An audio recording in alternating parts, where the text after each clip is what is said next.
మన ప్రభు అయిన యేసుక్రీస్తు నామములో ఈ యొక్క సాయంకాల వేళ బైబిల్ స్టడీకి వాళ్ళందరినీ కూడా ప్రేమపూర్వకంగా ఆహ్వానిస్తున్నాను. మనం విన్నటువంటి ఆ యొక్క పాటలో నీ వాక్యమే నన్ను బ్రతికించను, బాధలో నీ ముక్తిని చేసెను అనే పాటలు మనం చూసినప్పుడు ఈ యొక్క మాటలు మనకు కీర్తనలు 119వ కీర్తనలో ఆ విషయాలు మరి మనం చూడవచ్చు. 119వ కీర్తన 50వ వచనము ఈ రీతిగా తెలియజేస్తూ ఉంది. నీ వాక్యము నన్ను బ్రతికించి ఉన్నది, నా బాధలో ఇదే నాకు నెమ్మది కలిగించుచున్నది.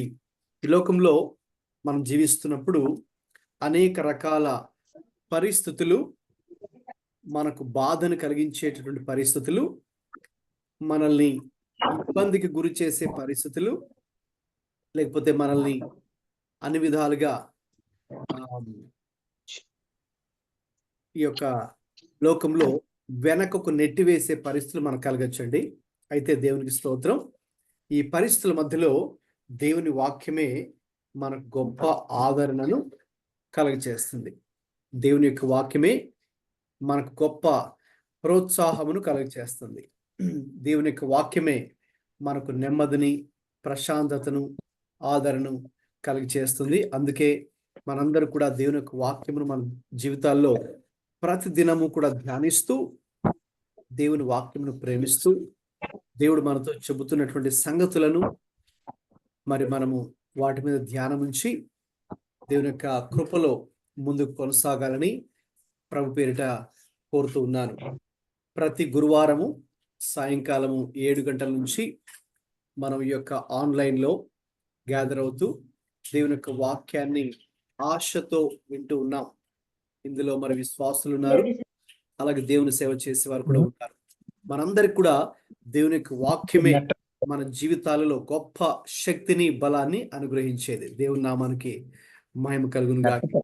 అలాగే దేవుని యొక్క వాక్యమును మనం ధ్యానిస్తున్నప్పుడు అందులో ఉన్నటువంటి అనేకమైనటువంటి ఆశ్చర్యమైన సంగతులు, లోతైనటువంటి సంగతులు, ఇంతవరకు మనకు బయలుపరచనటువంటి సంగతులను దేవుడు మరి మనకు బయలుపరిచే దేవుడు. గమనించండి, మన దేవుడు మనకు దేవుని యొక్క పరిశుద్ధ గ్రంథాన్ని మన చేతుల్లోకి ఎందుకు అనుగ్రహించాడు అంటే, అది కూడా మన భాషలో, మనందరూ కూడా అర్థం చేసుకునే భాషలో మనకెందుకు అనుగ్రహించాడు అంటే, ఆయన ఉద్దేశం ఒకటే, సింపుల్. అదేంటంటే, మనము ఆయన వాక్యమును మనము గ్రహించాలని దేవుడు ఆశిస్తూ ఉన్నాడు. మనము దేవుని యొక్క వాక్యాన్ని మరి మనము తెలుసుకోవాలని ఆయన ఆశిస్తున్నారు. ఇదేదో మనకు దేవుడు కనుమరుగు చేయాలని, దీన్ని మనకు దేవుడు హైడ్ చేయాలని, దాచిపెట్టాలని ఉద్దేశం ఆయనకు లేదు. He wants to reveal himself and he wants to reveal his word at the same time. అయితే అది ఎవరికి బయలుపరచబడుతుంది, ఎవరు దాన్ని గ్రహిస్తారు, ఎవరు ఈ యొక్క సత్యాలు పొందుకుంటారు అని గనక ఆలోచిస్తే, ఎవరైతే వాటిని ఆశతో అపేక్షించేవారుగా ఉంటారో, ఎవరైతే దేవుని గురించి కానీ, దేవుని యొక్క మాటల గురించి కానీ ఆశతో ఎదురు చూస్తూ మరి దానిని ధ్యానిస్తూ దేవుని యొక్క వాక్యాన్ని ప్రేమిస్తూ ఉంటారో, వారికి దేవుడు తన యొక్క సత్యాలను ఆయన బయలుపరిచే దేవుడై ఉన్నారు. కాబట్టి ఈ రోజున మనం అటువంటి ఆశతో దేవుని యొక్క సన్నిధానంలో కూర్చున్నట్లయితే తప్పకుండా దేవుడు మరి మనందరితో కూడా మాట్లాడే దేవుడై ఉన్నారని ప్రభు పేరిట నేను మీకు తెలియజేస్తున్నాను. మరి యొక్క ఆన్లైన్ బైబిల్ స్టడీ క్లాస్లో మరి ప్రతి గురువారం కూడా మరి మనం గ్యాదర్ అవుతూ దేవుని యొక్క వాక్యాన్ని, ముఖ్యంగా ఒక సబ్జెక్ట్ని మనం ముందుంచుకొని మరి మనం ధ్యానం చేస్తున్నాం.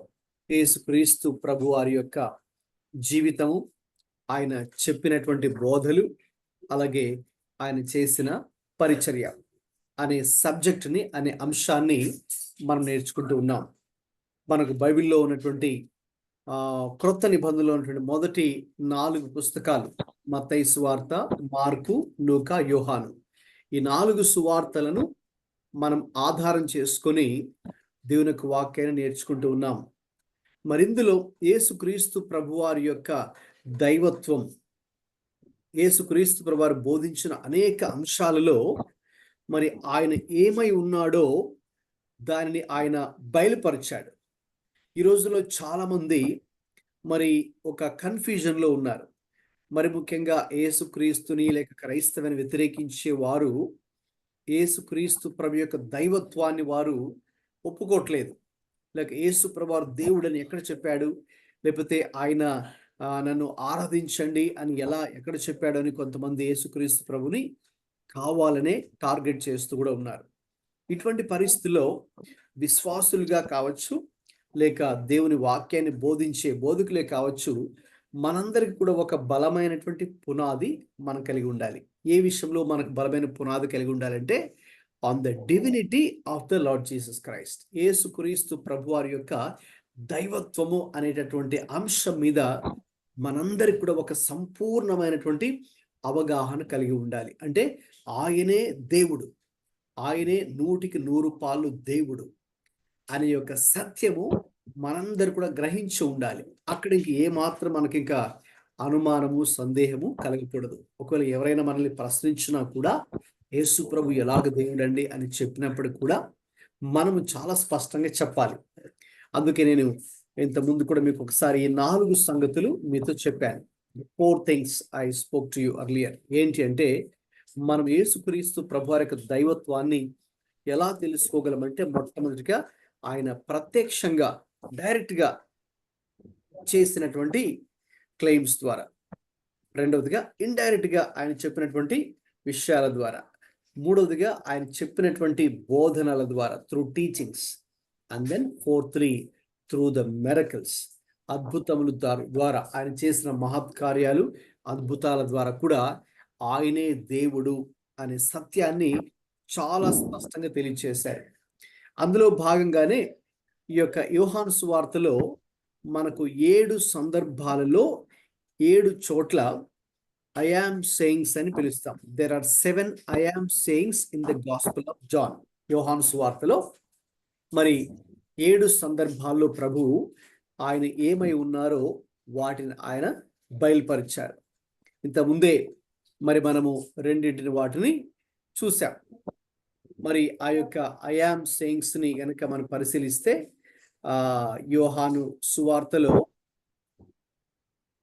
మరి ముందు నేను మీకు చూపించినట్టుగా రైట్ ఇక్కడ చూడండి, మీరు చూస్తున్న ఈ స్లైడ్ మీద ఆ 7 మాటలు మనకు కనిపిస్తాయి. మొట్టమొదటిది యోహాను సువార్త 6:35లో ఉంటుందండి. అది I am the bread of life, జీవాహారమును నేనే. యోహాను సువార్త 6:35లో ప్రభు చెప్పారు. దాన్ని మనం ఇంతకుముందు లోతైన విధానంలో అధ్యయనం చేశాం. యేసుక్రీస్తు ప్రభువారు ఏ రీతిగా జీవాహారమై ఉన్నారో ఆ సంగతిని. రెండవదిగా పోయిన వారం ఆ రెండవ statement, second I am saying ని మనం స్టడీ చేశాం. I am the light of the world, ఈ లోకమునకు నేనే వెలుగై ఉన్నాను అని ప్రభువారు చెప్పారు. అది యోహాను సువార్త 8:12లో. మూడవదిగా ఐ యామ్ ద డోర్, ద్వారమును నేనే. యోహాను సువార్త 10:9. నాలుగవ statement I am the good shepherd, యోహాను సువార్త 10:11-14 ప్రకారం మనం చూస్తే నేనే గొర్రెలకు మంచి కాపరిని. ఐదవదిగా I am the resurrection and the life, యోహాను సువార్త 11:25-26 ప్రకారం మనం చూస్తే పునరుద్ధానమును జీవమును నేనే అని ప్రభు చెప్పిన మాటలు. అలాగే ఆరవదిగా I am the way, the truth and the life, నేనే మార్గము, నేనే సత్యము, నేనే జీవము అని చెప్పిన మాటలు. చివరిగా ఏడవది I am the true wine, నిజమైన ద్రాక్షావళిని నేనే. యోహాను సువార్త 15:1 అలాగే 4-5 ప్రభువు చాలా స్పష్టంగా ఆయన ఏమై ఉన్నారో దాన్ని ఆయన తెలియచేశారు. కాబట్టి ఈ 7 వాక్యాలు కూడా యేసుక్రీస్తు ప్రభువారి యొక్క దైవత్వాన్ని మనకు తెలియచేస్తున్నాయి. ఒకవేళ మీరు ఎవరైనా రాసుకుంటూ ఉన్నట్లయితే కనుక మీ నోట్బుక్లో ఇవి మీరు రాసుకోవాలి. 7 వాక్యాలు, 7 రెఫరెన్సెస్ మీరు రాసుకొని ఈ 7 మాటలు, ప్రభు పలికిన 7 మాటలు కూడా ఆయన యొక్క దైవత్వాన్ని తెలియచేస్తూ ఉన్నాయి, సంపూర్ణ దైవత్వాన్ని తెలియచేస్తూ ఉన్నాయి అనే ఒక మాట మీరు రాసుకోవాలి. కాబట్టి ఒకవేళ అంటే మొదటిగా మనకే ఒక అవగాహన కోసం యేసుక్రీస్తు ప్రభువారు ఎవరు, లేక ఆయన దేవుడు ఎలా అని ఆయన్ని మనం నమ్మాలి అని కనుక ఆలోచిస్తే ఈ వాక్యాలన్నీ కూడా మరి మనకు ఎంతగానో ఉపయోగపడతాయి. అలాగే ఒకవేళ ఎవరైనా మనల్ని ప్రశ్నించినట్లయితే మన క్రైస్తవేతరుల సోదరులు లేక స్నేహితులు కనుక మనల్ని అడిగితే మనం వీటిని ఉపయోగించుకొని కూడా మీరు చెప్పచ్చు. యేసు ప్రభువారు ఏ రీతిగా ఆయన దేవుడై ఉన్నారు, ఎందుకు మనం ఆయన్ని దేవుడు అని పిలుస్తున్నాం, అది కూడా 100% ఆయన దేవుడే, 100% ఈస్ గాడ్. సో ఆయనలో ఆ యొక్క దైవత్వము ఉన్నది, ఆయన సంపూర్ణమైన దేవుడు అనే విషయాన్ని ఎలా చెప్పగలమో ఈ 7 వాక్యాలు మనకు స్పష్టం చేస్తున్నాయండి. అందులో భాగంగా ఈరోజు మనం ఈ యొక్క 3వ మాటను, థర్డ్ ఐ యామ్ సేయింగ్ ని ఈరోజు మరి మనము అధ్యయనం చేద్దాం. I am the door.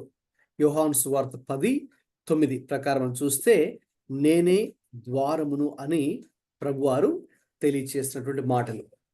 Right, అందరూ కూడా చూస్తున్నారు కదండి. నేను ఒక పిక్చర్ అక్కడ మీకు చూపిస్తున్నాను. ఇప్పుడు ఆ రోజుల్లో ఇస్రాయేల్ దేశంలో మరి ఎక్కువగా అది కూడా మనలాంటి వ్యవసాయం మీద ఆధారపడి జీవించినటువంటి దేశం కాబట్టి మన దేశంలో ఎలాగైతే ఈ గొర్రెల పెంపకము వ్యవసాయము ఉన్నాయో అక్కడ కూడా అవి బాగా ఉన్నాయి. అందులో భాగంగా మరి ఆ యొక్క గొర్రెల పెంపకం అనేది చాలా కామన్గా అది వారి యొక్క వృత్తిగా పరిగణించబడింది. అందులో భాగంగా మరి అన్నిటిని కూడా బయట అంటే పగటి పూట వాటిని పచ్చిక బయల్లోకి తీసుకుని వెళ్ళి ఎక్కడైతే పచ్చని గడ్డి ఉంటుందో అవన్నీ కూడా అవి మేస్తూ ఉండగా ఆ కాపరి దగ్గరే ఉండి వాటిని పర్యవేక్షిస్తూ చూస్తూ వాటికి ఎటువంటి ఇబ్బంది కలగకుండా వాటిని చక్కగా తిన్నని మార్గం నడిపిస్తూ అలాగా పగటి పూట వాటికి ఆహారాన్ని అది మేస్తూ ఉండగా అక్కడే ఉండి ఆ గొర్రెల కాపరి వాటికి సహాయం చేస్తాడు. ఇక సాయంకాలం అయిన తర్వాత చీకటి పడిన తర్వాత ఆ రోజులు ఇలాగా లైక్ సర్కిల్ షేప్లో కానీ లేకపోతే ఇక్కడ మీరు చూస్తున్నటువంటి ఆ యొక్క చతురస్రాకారం షేప్లో కానీ ఒక రాళ్ళతో కట్టిన ఒక కాంపౌండ్ వాల్ లాగా చిన్నది ఒక గోడ అక్కడ కట్టి ఉంటుంది. అక్కడ మరి ఇవన్నీ కూడా లోపలికి వెళ్ళడానికి బయటకు రావడానికి స్టార్టింగ్లో చూస్తున్నారు. ఇక్కడ మీరు ఎంట్రన్స్ ఒకే ఒక డోర్ ఉంది. ఇక్కడ మరి ఇక్కడ కానీ బ్యాక్ సైడ్ కానీ ఇటు సైడ్ కానీ అక్కడ మీకు ఎంట్రన్స్ గేట్స్ డోర్స్ ఎక్కడ లేవు. ఈ డోర్ ఇక్కడే ఉంది, చూస్తున్నారు కదండి. ఈ డోర్ ఇక్కడే ఉంది. మరి చుట్టూ కూడా ఇంకా ఈ 4 వైపులు కూడా ఇంకా గోడ ఉంది. ఈ మధ్యలో మాత్రమే డోర్ ఉంది. ఈ డోర్లో నుంచే లోపలికి ఆ గొర్రెలు వెళ్తాయి. ఒకవేళ బయటికి రావాలన్నా కూడా ఈ డోర్లో నుంచే అవి ఈ ద్వారం నుంచి బయటికి రావాలి. ఇంక వేరే ద్వారం అంటూ ఏది కూడా లేదు. ఇప్పుడు ప్రభువు చెబుతున్నటువంటి మాట ఏంటంటే యోహాను సువార్త 10:7, 8, 9, 10 వచనాలు కనుక మీరు ఆ 4 వచనాలు కూడా చదివితే అక్కడ ప్రభు ఇలాగున తెలియచేస్తున్నారు. ఎవరైనా మైక్ ఆన్ చేసుకుని యోహాను సువార్త 10వ అధ్యాయము 7 నుండి 10 వరకు దయచేసి చదివించండి. 7, 8, 9, 10 ఆ 4 వచనాలు చదవండి. కాబట్టి యేసు మరలా వారితో ఇట్లనెను, గొర్రెలు పోవు ద్వారమును నేనే. నాకు ముందు వచ్చిన వారందరూ దొంగలను దోచుకుని వారునై ఉన్నారు. గొర్రెలు వారి స్వరము వినలేదు. నేనే ద్వారమును. నా ద్వారా ఎవడైనా లోపల ప్రవేశించిన ఎడల వాడు రక్షింపబడిన వాడై లోపలికి పోవచ్చు, బయటికి వచ్చుచు మేత మేయుచు నుండును. దొంగతనమును హత్యను నాశనమును చేయుటకు వచ్చును గాని మరి దేనికి రాడు. గొర్రెలకు జీవము కలుగుటకును అది సమృద్ధిగా కలుగుటకును నేను వచ్చి తినని మీతో నిశ్చయముగా చెప్పుచున్నాను. రైట్, చాలు బ్రదర్, థ్యాంక్ యూ అండి. గమనించండి, చాలా ప్రాముఖ్యమైన మాటలు ఈరోజు మరి మనం వినబోతున్నాం. ఈ 4 వచనాలను ఆధారం చేసుకొని మరి ముఖ్యంగా అందులో ప్రభు చెప్తున్నటువంటి ఆ మాటలు గొర్రెలు పోవు ద్వారమును నేనే.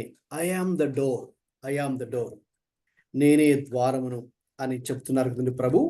సో ఆ మాటల మీద మనం ఈరోజు దృష్టి పెట్టి మరి ఆయనే ద్వారము అంటే మరి దాని అర్థం ఏంటి?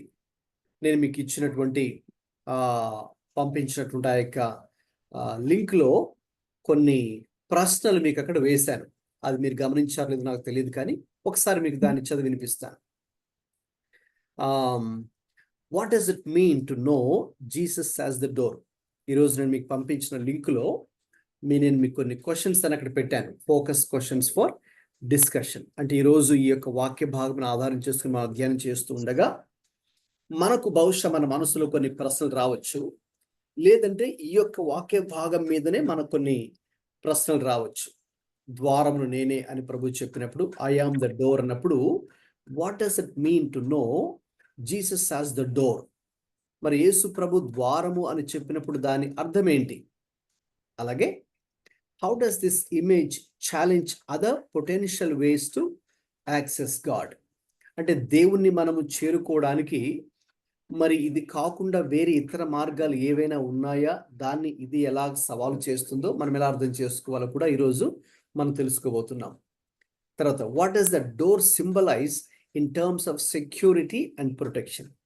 మనకు భద్రత, క్షేమము అనే విషయాల్లో ప్రభువు ద్వారము అని చెప్పినప్పుడు మరి దాని విషయాన్ని ఎలా మనం అర్థం చేసుకోవాలి?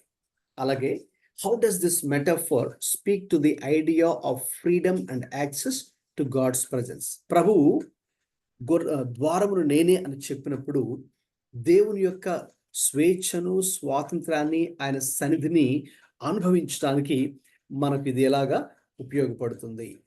అలాగే నేను అడుగుతున్నటువంటి మరొక 2 ప్రశ్నలు ఉన్నాయి. అందులో, how can the understanding of Jesus as the door impact your personal relationship with him?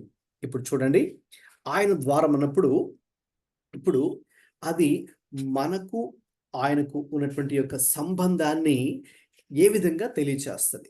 లేకపోతే ఆయన ద్వారము నేనే అన్నప్పుడు ఆయనతో మనకున్నటువంటి ఈ యొక్క సహవాసం మరి అది ఏ రీతిగా మరి బలపరిచేదిగా ఉంది, ఏ రీతిగా బలపరిచేదిగా ఉంటుందో ఈరోజు మనం ధ్యానం చేసుకోబోతున్నాం. అలాగే ఇంక చివరిగా నేను వేసిన ఒక ప్రశ్న ఏంటంటే, what are some practical ways to apply this concept to your daily life? ఇప్పుడు గొర్రెలకు ద్వారము నేనే అని ప్రభు చెప్పినప్పుడు ఇప్పుడు మన యొక్క అనుదిన జీవితంలో, మన యొక్క డైలీ లైఫ్లో మరి ఇది ఎలాగా మనం అన్వయించుకోవచ్చు? How can we apply this concept called Jesus as the door to our life now?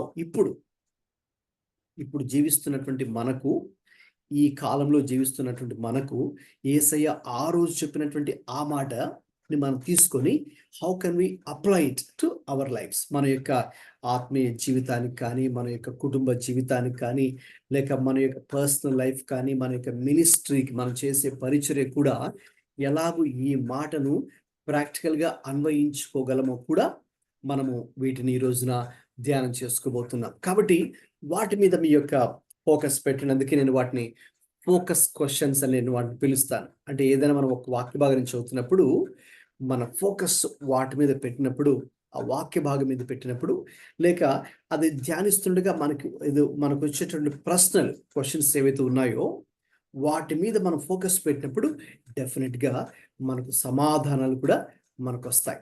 We will get the answers.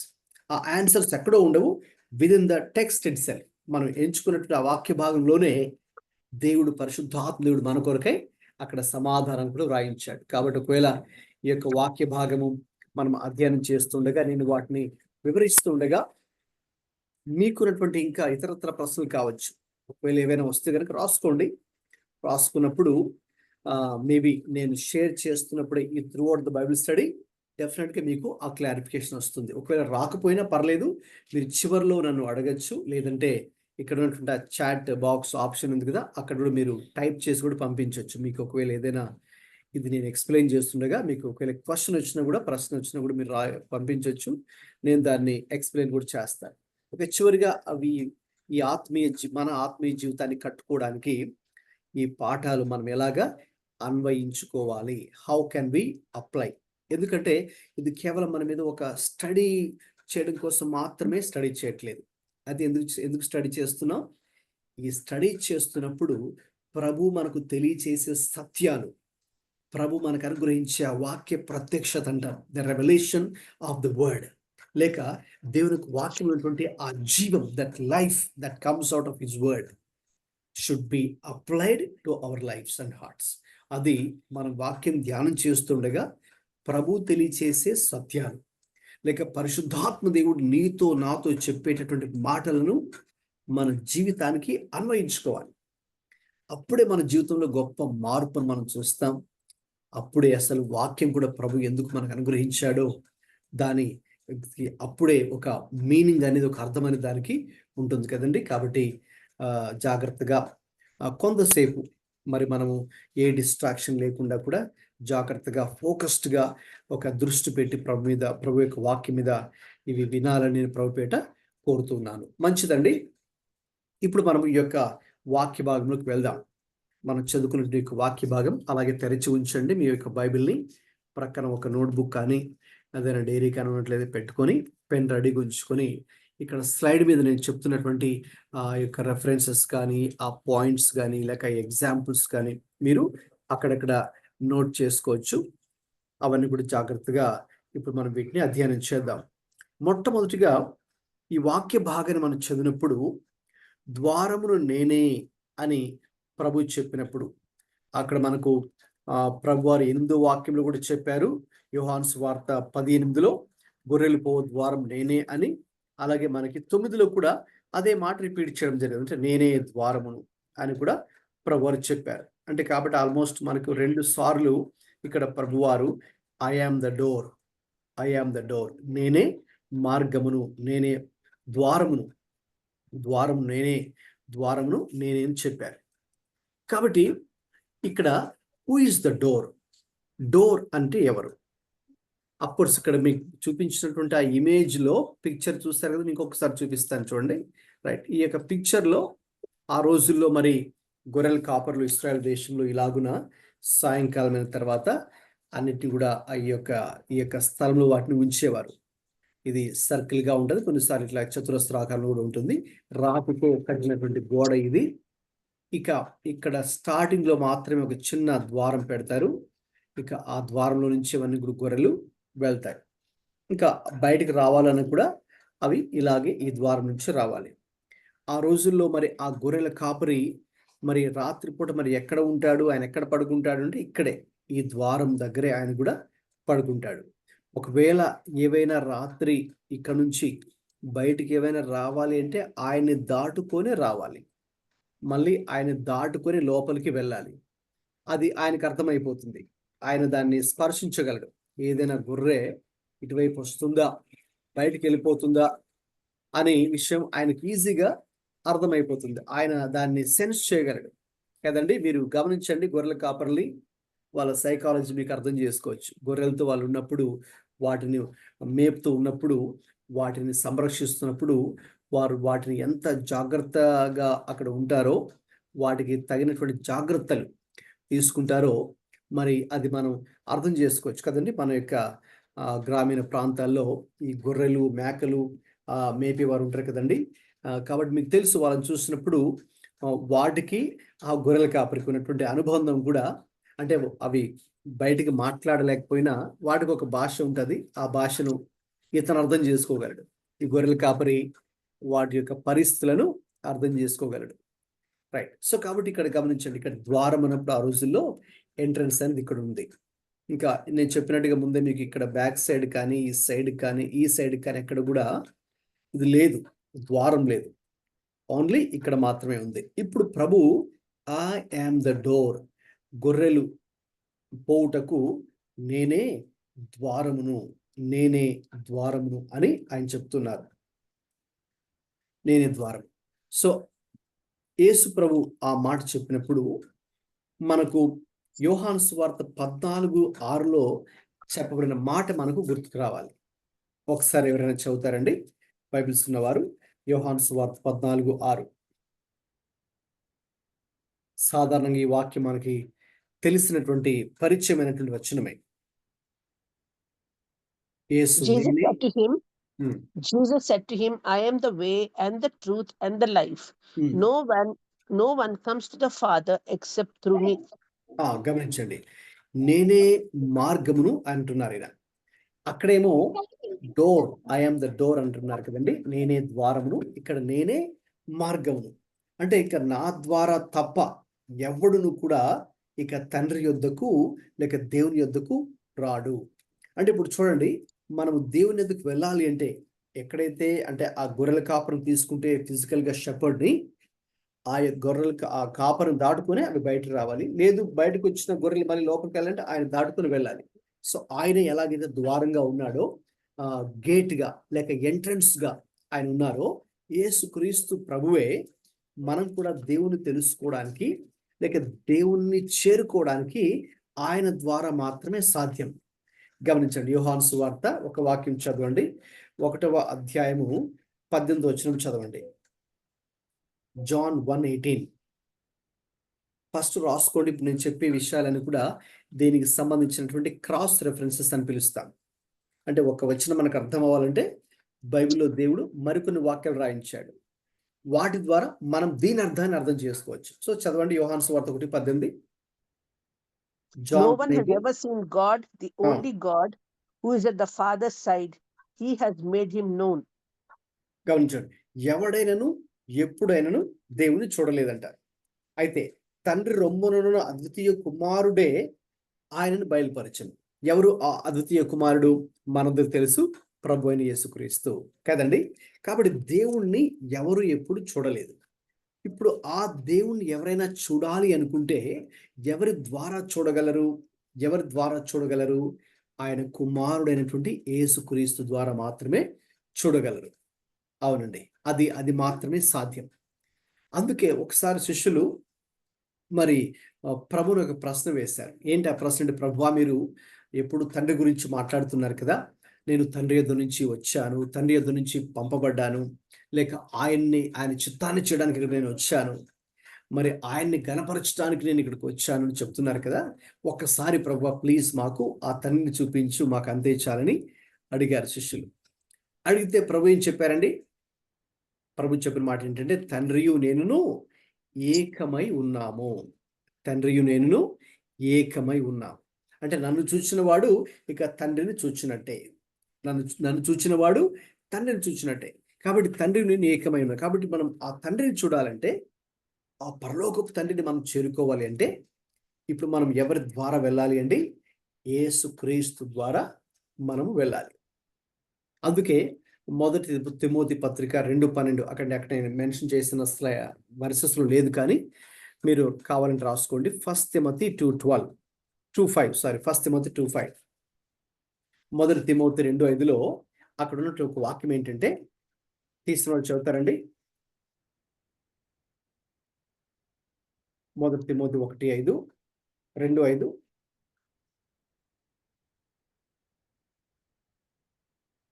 దేవుడు ఒక్కడే, దేవునికిని నరులకును మధ్యవర్తి ఒక్కడే, ఆయన క్రీస్తు యేసను నరుడు.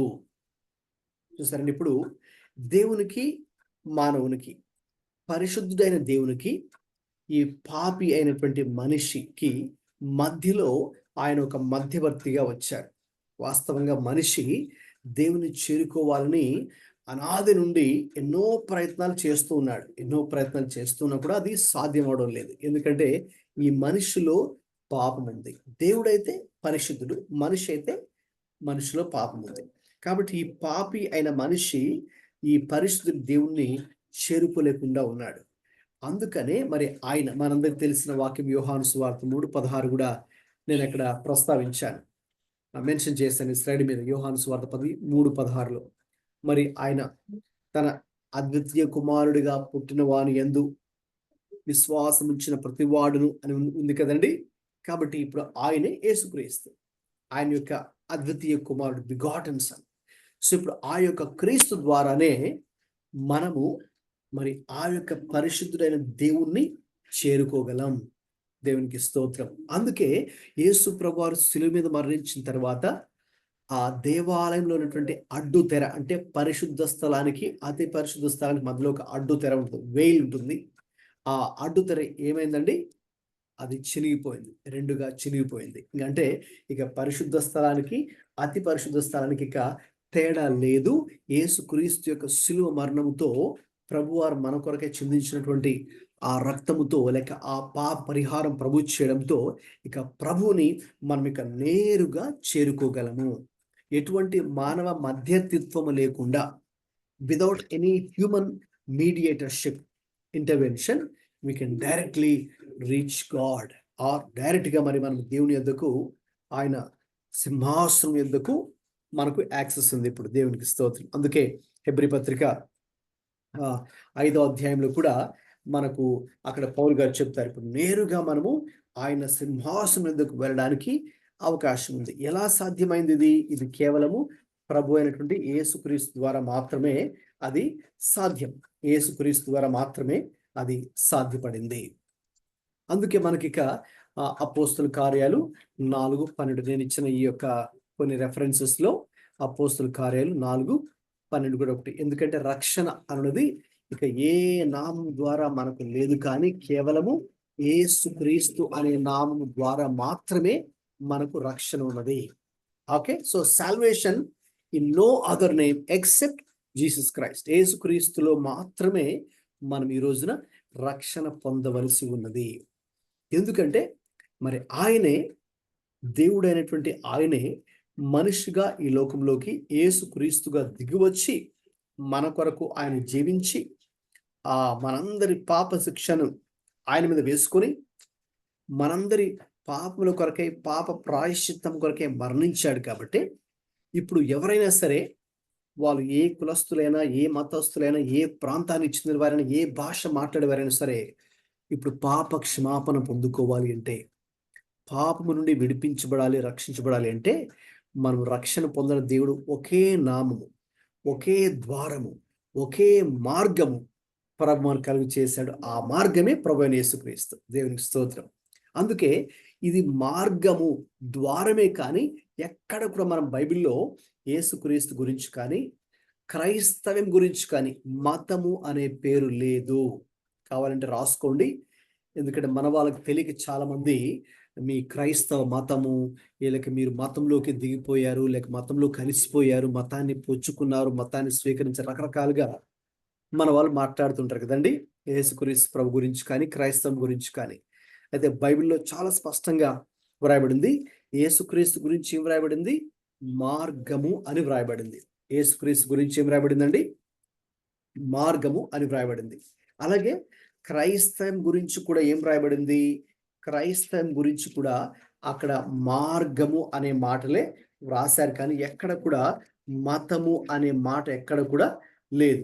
ఎక్కడ కూడా మతము అనేటటువంటి పదము అనేది లేదు. అందుకే ఆ రెండు పదాలు మీరు నోట్ చేసుకోండి. యేసుక్రీస్తు మార్గము, అలాగే క్రైస్తవం కూడా ఒక మార్గము. క్రిస్టియానిటీ అనేది కూడా ఒక మార్గమే, అది మతం కాదు. చాలాసార్లు దాన్ని మతంతో ముడిపెట్టి మన వాళ్ళు ఆ రీతిగా మాట్లాడుతున్నారు, ఇది ఒక మతం అని. కానీ ఇది ఒక మతము కాదు, ఇది ఒక మార్గము. అపోస్తల కార్యాలు కనుక మీరు కనుక చూస్తే చాలా చోట్ల మనకి ఈ పదం కూడా కనిపిస్తుంది. క్రైస్తవం గురించి ఇది ఒక మార్గము అని. ఒకసారి చదవండి అపోస్తల కార్యాలు 16-17. ఇది చాలా ప్రాముఖ్యమైన మాట, అందుకే చదివే వినిపించండి. యాక్ట్స్ 16-17.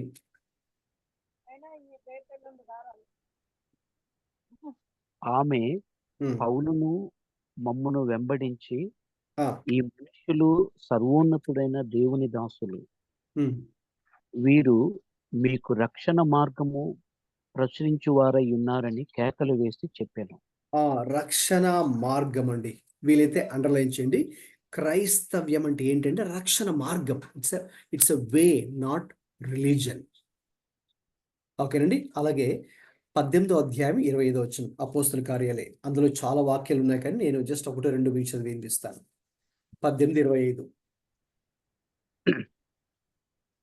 అతడు ప్రభు మార్గము విషయమై ఉపదేశము పొంది తన ఆత్మయందు తీవ్రపడి యోహాను బాప్తిస్మము మాత్రమే తెలుసుకొనిన వాడైనను యేసును గూర్చిన సంగతులు వివరముగా చెప్పి బోధించుచు సమాజ మందిరములో ధైర్యముగా మాట్లాడనారంభించాను. చాలండి. మనకి వచనం యొక్క స్టార్టింగ్ ప్రారంభంలోనే ఉంది, అతడు ప్రభువు మార్గము విషయమై, the way of the lord, the way of the lord. సరే, ఇంకొక మాట చూపిద్దాం తర్వాత ముందుకెళ్దాం. 19:9 అపోస్తలుల కార్యాలు 19:9 అండి. అయితే కొందరు కఠినపరచబడిన వారై ఒప్పుకొనక జనసమూహము ఎదుట ఈ మార్గమును దూషించుచున్నందున అతడు వారిని విడిచి శిష్యులను ప్రత్యేకపరచుకొని ప్రతిదినము తురన్ను అను ఒకని పాఠశాలలో తర్కించుచూ వచ్చాను. చాలండి. అక్కడ కూడా ఈ మార్గమును దూషించుచున్నందున అంటే ఈ మార్గము క్రైస్తవ్యాన్ని, యేసుక్రీస్తుని. కాబట్టి ఇలాగ మనకు వాక్యములు చూసినప్పుడు యేసుక్రీస్తు గురించి కానివ్వండి, లేకపోతే క్రైస్తవ్యం గురించి కానివ్వండి, regarding Christ and Christianity, there is only one word that exist. ఏంటంటే వే, మార్గము. లైక్ ఇక్కడ మనకి ఇంక యోహాను సువార్త 15:19 మనం చదువుకున్నట్టుగా ద్వారం, డోర్. సో కాబట్టి ఇది క్రైస్తవ్యం అనేది ఒక మార్గం, క్రీస్తు అనేది ఒక ద్వారం, ఒక మార్గం. అంతేకాని ఒక మత స్థాపకుడు లేక మతాన్ని స్థాపించడానికి వచ్చిన వ్యక్తి, లేక ఇది ఒక అందరి ఈ లోకంలో మనకి ఎన్నో మతాలు ఉన్నాయి కదండి. మనకి సర్టిఫికేట్స్ కూడా అన్ని కూడా రిలీజియన్స్ అన్ని స్టేట్ చేసి ఉంటాయి. మీ ఏ రిలీజియన్ మీరు చెందిన వారు, which religion. So Christianity is not a religion. So ఇది ఒక మార్గం అనేది మనం ఫస్ట్ ఆఫ్ ఆల్ అది మనం తెలుసుకోవాలి. కాబట్టి ఇక్కడ who is the door here? ఈ యోహాను సువార్త 10:9లో మనకు చెప్పండి రీతిగా ద్వారమును నేనే అన్నప్పుడు, ఈ ద్వారము అనేది ఒక వస్తువు కాదు, ద్వారము అనేది ఒక వ్యక్తి. The door is not a thing here, it's a person. ఓకేనండి. ద్వారం అనేది ఒక వ్యక్తి, ఆ వ్యక్తే ప్రభు అయినటువంటి యేసుక్రీస్తు, ప్రభు అయిన యేసుక్రీస్తు. రైట్. ఇప్పుడు తిరిగి మనం యోహాను సువార్త 10వ అధ్యాయానికి మన మెయిన్ టెక్స్ట్ వచ్చి చూస్తున్నట్టయితే అక్కడ 10వ అధ్యాయంలో 9వ వచనము బి అంటే రెండో భాగం, ఏ అంటే మొదటి భాగము, బి అంటే రెండో భాగం. నేనే ద్వారము అని చెప్పారు కదా, అది మొదటి భాగం. ఇప్పుడు బి రెండో మార్గము. నా ద్వారా ఎవడైనా లోపల ప్రవేశించినడలా అనే ఒక్క మాట మనం తీసుకుంటే, ఇక్కడ మనకు ఒక ప్రభువు ఈ మార్గాన్ని గురించిన ఒక వివరణ మనకు తెలియజేస్తున్నారు అన్నమాట. ఏంటి ఆ వివరణ అంటే, ఈ మార్గంలోకి ఎవరు రావచ్చు, దీని స్కోప్, ఈ డోర్ యొక్క స్కోప్ ఏంటి అని కానీ చూస్తే ఎనీ మ్యాన్ అని ఇంగ్లీష్లో అయితే ఎనీ మ్యాన్ అని ఉంటుంది, తెలుగులో కూడా ఎవడైనా లోపల ప్రవేశించినట్లే. అంటే దట్ మీన్స్ రక్షణ పొందడానికి ఎవరికైనా అవకాశం ఉందండి. It's like open to all invitation. ఇదేదో కొంతమంది మాత్రమే కొన్ని చోట్ల ఉంటాయి చూడండి. కొన్ని ఇన్విటేషన్స్ ఎలాగంటే అందరూ అక్కడికి వెళ్ళడానికి ఛాన్స్ ఉండదు. ఓకే, కొంతమంది ఎవరైతే ఇన్వైట్ చేయబడతారో వాళ్ళు మాత్రమే అక్కడికి వెళ్ళాలి. ఒక అకేషన్ ఉందనుకోండి, పెద్ద ఎవరిదైనా కూడా బాగా గొప్ప వాళ్ళ మ్యారేజ్ కానీ ఇంకోటి ఏదైనా జరుగుతుంటే వాళ్ళు కొన్ని ముందుగానే పాసులు ఇష్యూ చేసి ఆ పాసులు ఇన్విటేషన్స్ పంపించి అక్కడ ఎంట్రన్స్లో సెక్యూరిటీని పెట్టి ఏం చేస్తారంటే ఎవరికైతే ఆ పాస్తో వస్తారో వాళ్ళు మాత్రం లోపలికి పంపించండి, మిగతా వాళ్ళు ఎవరు వచ్చినా కూడా బయటికి పంపించేసిండి అని చెప్తారు, ఒక రూల్ పెడతారు. కాబట్టి ఎవరికైతే ముందు వాళ్ళు పాసులు లేక ఆ యొక్క ఇన్విటేషన్స్ ఇష్యూ చేశారో ఓన్లీ వాళ్ళకి మాత్రమే ఎంట్రన్స్ ఉంది. ఓకేనండి. వాళ్ళకి విఐపి పాసులు ఎవరికైతే పంపించారో వాళ్ళు మాత్రమే ఎంట్రన్స్. సో మిగతా వాళ్ళకి ఇంకా అక్కడ అవకాశం లేదు, వెళ్ళినా కూడా వాళ్ళు లోపలికి అనుమతించారు. సో ఇప్పుడు రక్షణ అనేది అలాంటిది కాదు, ఏదో కొంతమందికి మాత్రమే విఐపి పాసులు వాళ్ళకి ఇచ్చి వాళ్ళని మాత్రం లోపలికి అనుమతించినటువంటి పద్ధతి ఇక్కడ లేదు. కానీ the lord is inviting anyone and everyone రక్షణ పొందడానికి. మరి ఇంకా చెప్పాలంటే ఆయనే, అందుకే కదండి మత్తయి సువార్త 11:28లో ప్రయాసపడి భారం మోయిచున్న ఏమనుందండి అక్కడ, భారం మోయిచున్న సమస్త జనులారా. కొంతమంది మాత్రమే కాదు, ఏదో ఒక దేశానికి చెందిన వాళ్ళు మాత్రమే కాదు, వాస్తవంగా పాత నిబంధనలు తీసుకుంటే అక్కడ దేవుడు ఒక దేశాన్ని, ఇశ్రాయేలు అనే దేశాన్ని ఏర్పాటు చేసుకుని కోర్స్ వారి ద్వారా కూడా ఇంకా దేవుడు అనేక మందిని కూడా దేవుడు దీవించాడు. ఇక్కడ క్రొత్త నిబంధనలో మనకి ఇంకా ఆ తేడా లేదు. అందుకే పౌలు అంటాడు కదా, యూదుడని గ్రీసు దేశస్థుడని ఇంకా మనకు ఆ తేడా లేదు, లేక స్త్రీ అని పురుషుడని ఆ తేడా లేదు, యజమానుడని దాసుడని ఇంకా ఆ తేడా లేదు, ఇంక గొప్పవాడని మరి ఏమి లేనివాడని ఇంకా there is no difference at all in the new testament. ఇప్పుడు ఆ న్యూ టెస్టిమెంట్లో ఇప్పుడు అంతా కూడా ఏంటంటే it's an open invitation to anybody. ఎవరైనా సరే ఆయన పిలుపును గ్రహించి ఆయన దేవుడని నమ్మి విశ్వాసం ఉంచి, ఆ దేవుడు నా కొరకే చనిపోయాడు అని కనుక వారి విశ్వాసం ఉంచి ప్రభు యొద్దకు వస్తే వాళ్ళు ఎవరైనా కావచ్చు, వాళ్ళ బ్యాక్గ్రౌండ్, వాళ్ళ కులము, వారి గోత్రము, వారి మతము, వారి ప్రాంతము, వారి బ్యాక్గ్రౌండ్, వారి యొక్క చర్మపు రంగు ఏదైనా కావచ్చు, ద లార్డ్ యాక్సెప్ట్స్ దెమ్. అందుకే మనకు యోహాను సువార్త 1:12 ఒక వాక్యం ఈ రీతిగా రాయబడింది. యోహాను సువార్త 1:12 ఈ రీతిగా రాయబడింది. చదవండి ఎవరైనా. జాన్ 1:12. తన్ను ఎందరు అంగీకరించిరో వారందరికీ, అనగా తన నామమందు విశ్వాసం ఉంచిన వారికి దేవుని పిల్లలగుటకు ఆయన అధికారం అనుగ్రహించాను.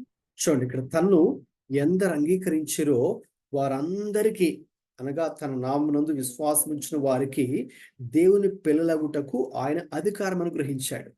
కాబట్టి ఎవరైనా కావచ్చు వారు, అంతే. అయితే వారు ఆయన యందు విశ్వాసం ఉంచిన వారైతే వారు దేవుని పిల్లలగుటకు ఆయన అవకాశం ఇచ్చాడు. కాబట్టి ఎనీ పర్సన్. కాబట్టి ప్రభు యొక్క గొప్పతనం ఏంటి అంటే, ఇక యూదులని, గ్రీసు దేశస్థులని, లేకపోతే స్త్రీలని, లేక పురుషులని, చదువుకున్న వారిని, చదువు లేని వారిని, ఇక ఏ భేదము లేకుండా దేవుడు తన 2 చేతులు కూడా చాచి అందరినీ తన వైపుకు రమ్మని, ఆయన వద్దకు రమ్మని అయితే ఆయన ఆహ్వానాన్ని ఇస్తూ ఉన్నారు.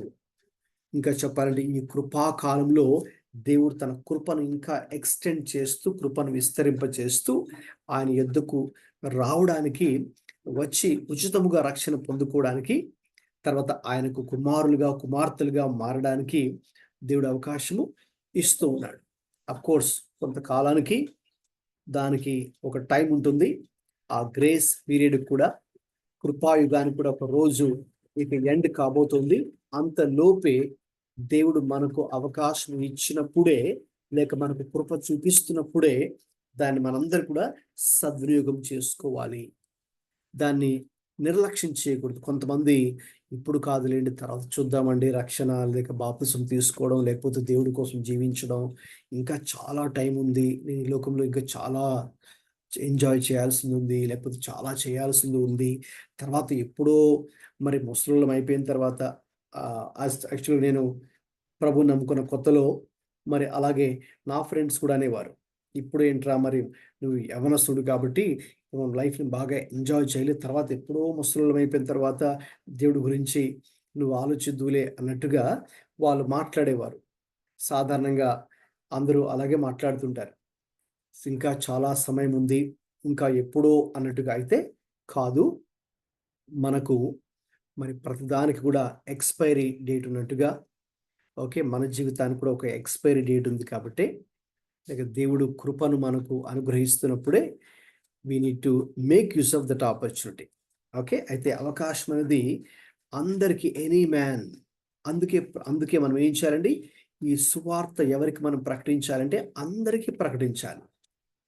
ఎందుకు అందరికీ ప్రకటించాలంటే దేవుని ప్రణాళికలో అందరూ ఉన్నారు కదండి. అందుకే ఆ రోజున ప్రతి గోత్రము నుండి, ప్రతి జాతి నుండి, ప్రతి వంశం నుంచి, ప్రతి కులం నుంచి కూడా ఆయన దగ్గరికి వచ్చి మరి గొర్రెపిల్ల ఎదుట సాగిలపడి వారు దేవునికి స్తుతులు పాడుతారని మరి మనకు ప్రకటన గ్రంథంలో వ్రాయబడింది. కాబట్టి మనం ఎవరికైనా సువార్త ప్రకటించాలి అని అనుకున్నప్పుడు అక్కడ మనము నేను కేవలం వీళ్ళకి మాత్రమే చెప్తాను, వాళ్ళకి చెప్పను అని అనుకోకూడదు. We must be able to preach the gospel to anybody, everybody. దేవుడు మనకి ఎక్కడ అవకాశం ఇస్తే, ఎక్కడ ద్వారం తెరిస్తే అక్కడ ఆ ప్రజలకు, ఆ వ్యక్తులకు, మరి ఆ ప్రాంత ప్రజలకు మన దేవుని గురించిన సువార్త వారికి మరి మనం చెప్పాలి. అందులో మరి స్పందించిన వారు రక్షించబడతారు. ఇక తర్వాత దేవుడు చెప్తున్నట్టు యొక్క ఇన్విటేషన్లో, అంటే గొర్రెలు నేనే ద్వారమును, నా ద్వారా ఎవడైనా లోపల ప్రవేశించిన యెడల వాడు రక్షించబడిన వాడే. కాబట్టి ఈ స్కీమ్, ఇది ఒక రక్షణ పథకం లేక ప్రణాళిక అనుకుంటే గనక, ఇప్పుడు ఈ స్కీమ్ ఎవరికి వర్తిస్తుంది? ఈ పథకం ఎవరికి వర్తిస్తుంది? ఇప్పుడు గవర్నమెంట్ వాళ్ళు ఏవైనా మనకు కొన్ని స్కీమ్స్, పథకాలు ఇవ్వాలనుకుంటే కదండి, కొన్ని షరతులు పెడతారు. మీకు ఈ పథకం రావాలంటే మీకు ఈ రిక్వైర్మెంట్స్ అని మీరు ఫుల్ఫిల్ చేయాలి. ఓకే, లేకపోతే మీరు ఎలిజిబుల్ కావాలంటే ఈ స్కీమ్కి ఈ అర్హతలు ఉండాలని వాళ్ళు క్వాలిఫికేషన్స్ అవన్నీ పెడతారు. అలా ఉన్న వాళ్ళకి మాత్రమే ఆ పథకాన్ని వర్తింప చేస్తారు. అలా మీరు లేకపోతే వాళ్ళని చెక్ చేసి, లేదండి సారీ మీకు ఈ పథకం రాదు అని వాళ్ళు చెప్పేస్తారు కదా. ఇప్పుడు ప్రభు మనకి ఇచ్చేటువంటి ఈ యొక్క రక్షణ పథకంలో మరి ఎవరు అర్హులు అని కనుక చూస్తే అక్కడ ఉంది కదా, if any man enters in, అంటే ఎవడైనా లోపల ప్రవేశించిన ఎడల. సో దీనికి ఒకే ఒక షరతు ఉంది. ఈ స్కీమ్ మనకు అప్లై అవ్వాలంటే ఒకే ఒక షరతు ఏంటండి? మనం లోపల ప్రవేశించాలి. లోపల ప్రవేశించాలి. What does that mean? దాని అర్థం ఏంటి అంటే, ప్రభువుని మనము అంగీకరించే వారికి మనం ఉండాలి. ప్రభుని మన సొంత రక్షకుడిగా అంగీకరించేటటువంటి ఒక స్థాయిలోకి మనం రావాలి. ఇప్పుడు చూడండి, చాలా మంది వింటారు కానీ స్పందించరు కదండి. అయితే దేవుని యొక్క ఆత్మ వారిని ఒప్పింప చేసినప్పుడు, అప్పుడు మాత్రమే వారు ఇక ఒప్పించబడి, అప్పుడు తమ యొక్క పాపాలను ఒప్పుకొని ప్రభు దగ్గర వాటి విషయమై పశ్చాత్తాపడి ప్రభుని తమ సొంత రక్షకుడిగా అంగీకరిస్తారు. అంగీకరించిన వారు ఇక లోపలికి వాళ్ళు ప్రవేశించినట్టే. అందుకేదండి ప్రకటన 3:20 ప్రభు ఏం చెప్తున్నారంటే, అక్కడ ఎవరైనాను నా స్వరము విని తలుపు తీసిన యెడల నేను వానిలోకి ప్రవేశిస్తానని ప్రభు చెప్తున్నారు. కాబట్టి పిలుపు అయితే ఉంది. ప్రభు అందరినీ ప్రయాసపడి భారం మోయుచున్న సమస్త జనులారా నా యొద్దకు రండి అని పిలుస్తూనే ఉన్నారు. అయితే ఎవరైతే మరి వారు లోపలికి వస్తారో, లోపలికి వచ్చేవారు అంటే దాని అర్థం ప్రభుని తమ సొంత రక్షకుడిగా అంగీకరించేవారు, లేక ప్రభు ఎదుట తమ పాపములను ఒప్పుకొని, పశ్చాత్తాపంతో ఒప్పుకొని, ఇక ప్రభు దగ్గర పాప క్షమాపణ అడిగి ప్రభు దగ్గర కృపను అడిగేవారు వారికి ఇది వర్తిస్తుంది కదండి. ఇప్పుడు చూడండి, రక్షణ ఎవరికి వర్తిస్తుంది? వాస్తవంగా ప్రభు ఎవరి కోసం చనిపోయారు? అందరి కోసం చనిపోయారు. వాళ్ళు వీళ్ళని తేడా ఏం లేదు కదా, మనకు తెలుసు ఆ విషయం. అయితే మరి ఎవరికి వర్తింప చేస్తుంది అంటే, ఎవరైతే స్పందిస్తారో అంతే కదండి. స్పందించిన వారే, నమ్మి బాప్తిసం పొందిన వాడే రక్షించబడదు. మార్కు సువార్త 16 ప్రకారం నమ్మి అంటే there is a condition there కదండి, అక్కడ ఒక షరతు ఉంది. సో కాబట్టి అంటే ప్రభు యొక్క వాంఛ చిత్తము, ప్రభు యొక్క కోరిక ఏంటంటే అంతటా అందరూ రక్షించబడాలని ఆయన యొక్క వాంఛ లేక కోరిక. కానీ మరి ఎవరు రక్షించబడతారు, ఎవరు దేవుని యొక్క రాజ్యంలో చేరుతారు, ప్రవేశిస్తారు అంటే, ఎవరైతే మరి ఆయన యొక్క షరతులకు అనుగుణంగా నడుచుకుంటారు. సో కాబట్టి ఇక్కడ ఒక షరతు కూడా ఉంది. So if any man enters in. కాబట్టి ప్రభు యొక్క ప్రపోజల్ మన ముందు పెడుతున్నాడు. ఏంటి ఆ ప్రపోజల్ అంటే, ఆయన ఇచ్చే రక్షణ మనము పొందుకోవాలి అంటే, లేక ఆయన ఇచ్చే ఆశీర్వాదాన్ని పొందుకోవాలన్నా కూడా, ఇది కేవలం రక్షణ మాత్రమే కాదండి. రక్షణ పొందిన తర్వాత కూడా ఇంకా ఆయన సహవాసం మనం కొనసాగాలి అన్నా కూడా, ఆయన ఆశీర్వాదము మన మీద ఉండాలి అన్నా కూడా, స్టిల్ సమ్ కండిషన్స్ అప్లై. ఆ స్కీమ్ మనకు అప్లై అవ్వాలంటే కొన్ని షరతులు మనము ఫాలో అవ్వాలి.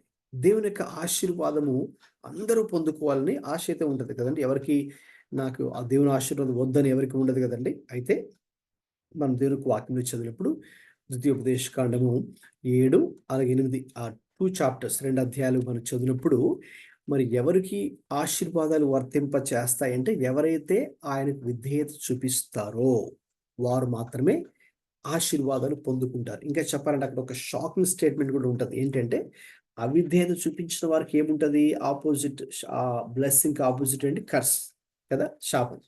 అంటే అవిధేయులకు శాపం కూడా ఉంది.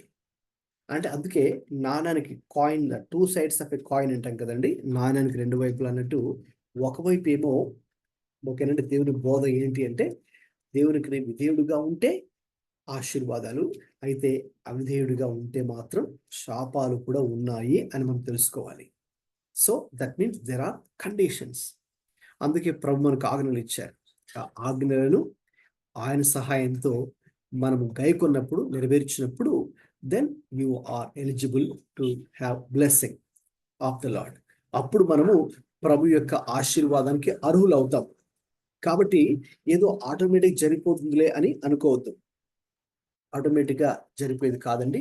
మనమే ఒక కాన్షియస్ ఎఫర్ట్ పెట్టినప్పుడు దేవునికి విధేయత చూపించే విషయంలో అప్పుడు మనము ఆయన యొక్క ఆశీర్వాదాన్ని మనం చూస్తాం, మనం అనుభవిస్తాం. రైట్. ఇక మూడవదిగా ప్రభు చెప్తున్నప్పుడు ఈ యొక్క ద్వారము నేనే అని చెప్తున్నప్పుడు దాని యొక్క ఆశీర్వాదం ఏంటి? ఎవరైనా దీని స్కోప్ ఎలా ఏమనుంది?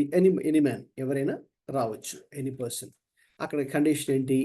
ఎంటర్ ఇన్ అంటే లోపలికి ప్రవేశించినట్లు, అంటే ఆ ప్రభుని మనము ఆయన్ని అంగీకరించినప్పుడు. ఇంకా తర్వాత what happens the supply of it, ఏం జరుగుతుందంటే అతడు ఇక్కడ స్పష్టంగా అతడు రక్షింపబడిన వాడై లోపలికి పోవచ్చు, బయటికి వచ్చుచు మేత మేయుచుండెను. ఆ 9వ వచనము చివరి భాగం, ఆ బి అంటే చివరి భాగం, వర్స్ 9 సెకండ్ పార్ట్. అతడు రక్షింపబడిన వాడై లోపలికి పోవచ్చు, బయటికి వచ్చుచు మేత మేయు చుండును అని రాయబడింది. కాబట్టి అక్కడ ప్రభు ఇచ్చే రక్షణ ఉంది. రక్షణ మాత్రమే కాదు, అలాగే ఆయనతో సహవాసం, అంటే రక్షణలో కొనసాగేటటువంటి ప్రక్రియ, లోపలికి పోవడం, బయటికి రావడం, మేత మేయడం. సో దేనికి సాదృశ్యంగా ఉందంటే రక్షించబడి ఇక ఆ రక్షణలో కొనసాగే వ్యక్తి, ప్రభుతో సహవాసం, అనుదిన సహవాసం చేసే వ్యక్తి, continual relationship with the lord. చాలా మంది ఇంకా రక్షణ పొందిన తర్వాత, రక్షణ పొందేశాము, బాప్తిస్మం పొందేశాము, ఇంకా అంతా అయిపోయిందిలే అనుకుని అంటారు. కానీ కాదు. వాస్తవం చెప్పాలంటే that the beginning, only the beginning, ప్రారంభం మాత్రమే కదా. ఇంకా ప్రభుతో నడవాల్సింది చాలా ఉంది, ప్రభు గురించి తెలుసుకోవాల్సింది చాలా ఉంది, ప్రభు యొక్క మార్గాలను గ్రహించవలసింది మనకు చాలా ఉంది. అందుకే పౌలు ఫిలిప్పీ పత్రిక 2:12 ఏం చెప్పారంటే మీ యొక్క రక్షణ యందు మీరు ఏం చేయాలండి? కొనసాగాలి. Continue in your salvation. మీ యొక్క రక్షణ మీరు ఏమవ్వాలండి? కంటిన్యూ అవ్వాలి. చాలా మంది కంటిన్యూ చేయలేరు.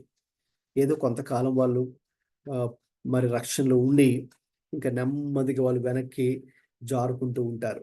నెమ్మదిగా ఇంకా వాళ్ళకు నచ్చినట్టుగా వాళ్ళ మార్గాలు వెళ్ళిపోతూ ఉంటారు.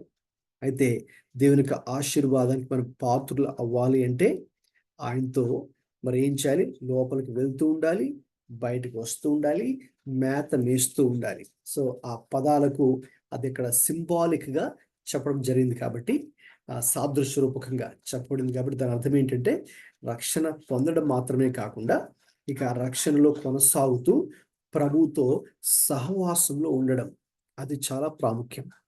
అందుకే ఆదిమ సంఘం, ది ఎర్లీ చర్చ్, యాక్ట్స్ 2:42, అపోస్తుల కార్యాలు 2:42 ఉంటుంది. ఆదిమ సంఘస్థులు వారు అపోస్తుల బోధ యందు, అక్కడ 4 విషయాలు ఉంటాయండి. అపోస్తుల బోధ యందు, ప్రార్థన యందు, రొట్టె విరుచుట యందు, సహవాసమందు ఎడతెగక యుండిరి అని ఉంటుంది. They were continually. ఓకేనండి. ఆ 4 విషయాలు కూడా వారు అందులో కంటిన్యూ చేస్తూ ఉన్నారు. ఏదో స్టార్టింగ్లో కొంతకాలం చేసి ఇంకా తర్వాత ఆపివేయడం అలా ఏం చేయలేదు. అర్థమవుతుంది కదండి. సో ఆ continual walk with the lord, అది చాలా ప్రాముఖ్యం. ఆ కన్సిస్టెన్సీ మనం మెయింటైన్ చేయాలి. ఈ రోజుల్లో అందరికీ ఉన్న పెద్ద సవాల్ అదే కదండి. ప్రభుతో మరి మనం అనుదిన సహవాసంలో మనం ఉండాలి. అలా ఉండనివ్వకుండా మరి అపవాది, ఈ లోకము, మనుషులు అందరూ కలిసి మనం ఏం చేస్తుంటారంటే వెనక్కి లాగాలని ప్రయత్నం చేస్తుంటారు కదండి. ఒకవైపు అపవాది, మరొక వైపు ఈ లోకము, మరొక వైపు మన మనుషులు, అందరూ కూడా మరొక వైపు మన యొక్క సొంత శరీరం మనల్ని వెనక్కి లాగుతూ ఉంటుంది ప్రభువులో కొనసాగకుండా. అయితే ఈరోజు ప్రభువు ఒక ప్రపోజల్ మన ముందు పెడుతున్నాడు, ఒక ఆఫర్ అనుకోవచ్చు దీన్ని. ఆ ఆఫర్ ఏంటి అంటే, మరి ఆయన ఇచ్చే ఆశీర్వాదములో మనం దాన్ని పొందుకోవాలి అంటే ఒక షరతు ఉంది. ఆ షరతు ఆయనలో మరి మనము ఆయన అంగీకరించడం మాత్రమే కాకుండా ఇక ఆయనతో సహవాసం చేస్తూ ఉంటే అప్పుడు మనము గొప్ప ఆశీర్వాదాన్ని పొందుకోగలం.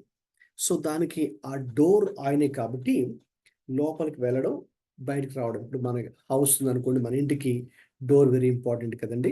మనం బయటకు వెళ్తున్నప్పుడు ఆ డోర్ని లాక్ చేసి వెళ్తాం, మళ్ళీ ఆ ఇంటికి రావాలని వచ్చిన తర్వాత వచ్చేటప్పుడు లాక్ ఓపెన్ చేసి మళ్ళీ వస్తాం. డోర్ వెరీ ఇంపార్టెంట్ కదండి. కాబట్టి క్రీస్తు కూడా అంతే.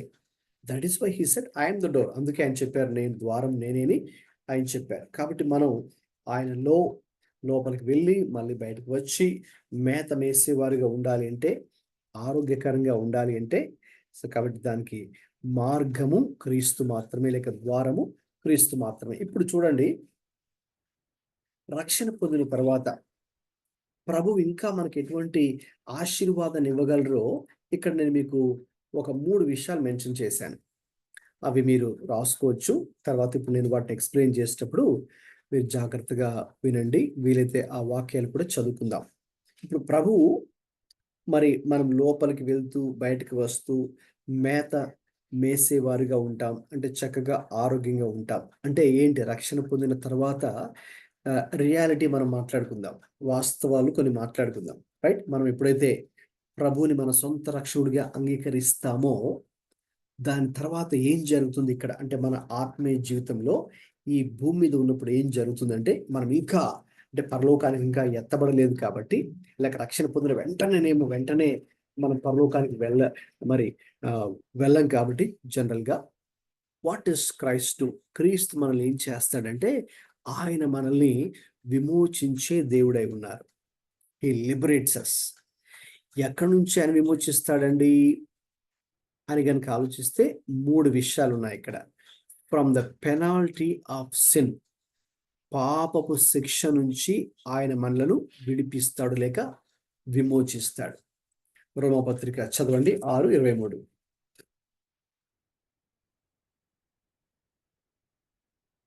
రోమా 6:23 చదవండి ఎవరైనా తీసిన వారు. ఏలయనగా హ్మ్. పాపము వలన వచ్చు జీతము మరణము, హ్మ్. అయితే దేవుని కృపావరము మనం ప్రభువైన క్రీస్తు యేసునందు నిత్య జీవము. రైట్. సో వాస్తవంగా మరి ఈ లోకంలో ఉన్న మనము పాపులముగా ఇక్కడ వాక్యం చెప్పబడుతుంది. అలాగే ఆ పాపం వల్ల మనకు జీతము లేక ఆ రిజల్ట్ మరణము, డెత్, స్పిరిచువల్ డెత్, మరణం. అయితే ఇక్కడ దేవుడు ఏం చేస్తున్నాడు? దేవుని కృపావరము మన ప్రభువైన క్రీస్తు యేసునందు నిత్య జీవము. అంటే ఆ యొక్క పాపము ద్వారా ఆ పెనాల్టీ ఆఫ్ సిన్ ఏదైతే ఉందో దాని నుంచి ప్రభు మనల్ని విడిపిస్తాడు. ఇప్పుడు మనం ఇంకా ఆ పెనాల్టీ కట్టక్కర్లేదు. ఎందుకు? ఆ పెనాల్టీ, ఆ ఫైన్, ఆ పనిష్మెంట్ ఆయన అనుభవించాడు కాబట్టి. మీకు అర్థమవుతుందండి? వాస్తవంగా పెనాల్టీ కట్టాలి, పాపం చేశాం కాబట్టి. అయితే ప్రభు ప్రేమ గలవాడు కాబట్టి ఆ పెనాల్టీ మన చేత కట్టించకుండా ఆయనే కట్టేశాడు.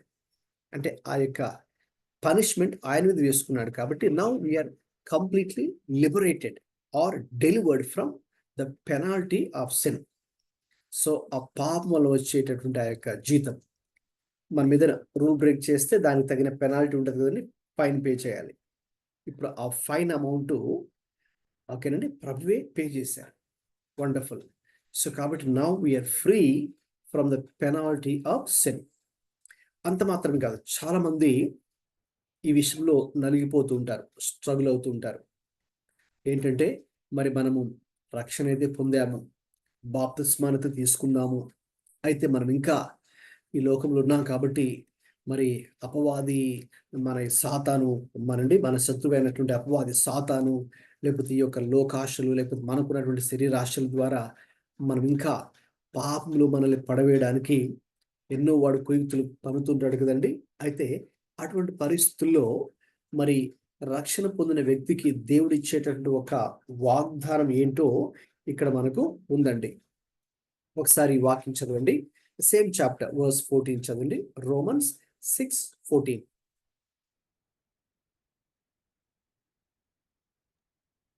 మీరు కృపకే గాని శాస్త్రమునకు లోనైన వారు కారు గనుక పాపము మీ మీద ప్రభుత్వము చేయదు. రైట్. గుడ్ న్యూస్ ఏంటి అంటే లోకంలో పాపం అనేది ఉంది. That's real. ఓకేనండి. పాప కార్యాలు చాలా భయంకరంగానే జరుగుతూ ఉన్నాయి. మన చుట్టూ ఉన్న వారు కూడా అలాగే ఉన్నారు. అయితే ప్రభు మన పక్షంగా ఏం చేస్తారు? ఇక ఆ పాపము మన మీద ప్రభుత్వం చేయదు, అంటే మనల్ని ఇంకా రూల్ చేయదు. ఆ సిన్ క్రీస్తు యొద్దకు రానంత వరకు ఆ పాపమే మనల్ని డామినేట్ చేసింది. మీకు అర్థమవుతుంది కదండి. అందుకే we all have become slaves to sin. But the moment you come to Christ and receive him as your personal Savior and Lord, confessing your sins, repenting for our sins, మన పాపం విషయమే పశ్చాత్తాపడి ప్రభువుని మన సొంత రక్షకుడిగా అంగీకరించిన తర్వాత దేవుడు చేసే కార్యం ఏంటంటే ఇక పాపము మన మీద ఏలకుండా, ప్రభుత్వం చేయకుండా, అంటే అది మన మీద డామినేట్ చేయకుండా he will deliver you or liberate you from the power of sin. పాపానికి కొంత పవర్ ఉంది. ఓకే, ఈ లోకానికి, పాపానికి, అపవాదికి కొంత పవర్ ఉంది కదా. సో ఇప్పుడు దేవుడు ఏం చేస్తాడు? ఆ యొక్క పవర్ నుంచి మనల్ని విడిపిస్తాడు. he will deliver you from the power of sin. That's the good news we should know this evening. ఎందుకంటే చాలా మంది చూడండి ఏమనుకుంటారంటే they misunderstand God or God's word. Misunderstand చేసుకొని నేను క్రైస్తవుడిగా అయితే ఉన్నానండి, but I'm leading a defeated life style. నేను క్రైస్తవుడిగా మారాను, లేక విశ్వాసగా మారాను, రక్షణ పొందాను, బాప్తిస్మాన్ని తీసుకున్నాను, కానీ అండి నేను పడిపోతూ ఉన్నానండి, పాపంలో పడిపోతున్నానండి, నా యొక్క బలహీనతలో పడిపోతున్నానండి, మరి నాకు శక్తి సరిపోవట్లేదండి, ఈ పాపాన్ని జయించడానికి నా వల్ల కావట్లేదండి అని అనుకోవచ్చేమో. ఓకే, అయితే there is a good news. ఏంటి గుడ్ న్యూస్? ఈ వచనం ప్రకారం, రోమా 6:14 వచనం ప్రకారం దేవుడు యేసయ్య మనలను పాపపు శక్తి నుంచి కూడా ఆయన మనలను విమోచించేవాడై ఉన్నారు. ఇది ఎప్పుడో మన పరలోకానికి వెళ్ళిన తర్వాత కాదండి. It's not going to take place in the future, right now. ఓకేనండి. ప్రజెంట్ టెన్స్లోనే, ఇక్కడ మనం ఉన్నప్పుడే, ఈ భూమి మీద ఉన్నప్పుడే. ఓకేనండి. అయితే ఒకప్పుడు మనం ఇలాగా ఉండి ఉండొచ్చు. పౌలు గారు దాని గురించి కూడా మాట్లాడుతూ ఒకసారి మీకు ఇంకొక వాక్యం చూపిస్తుంది. మీకు ఇది అర్థం అవడం కోసం ఇంకొక వచనాన్ని చదువుకుందామండి. ఎఫెసీయులకు రాసిన పత్రిక, కమ్ టు ఎఫెసియన్స్ చాప్టర్ 2 12-13 చదవండి. ఎఫెసీ 2:13-14.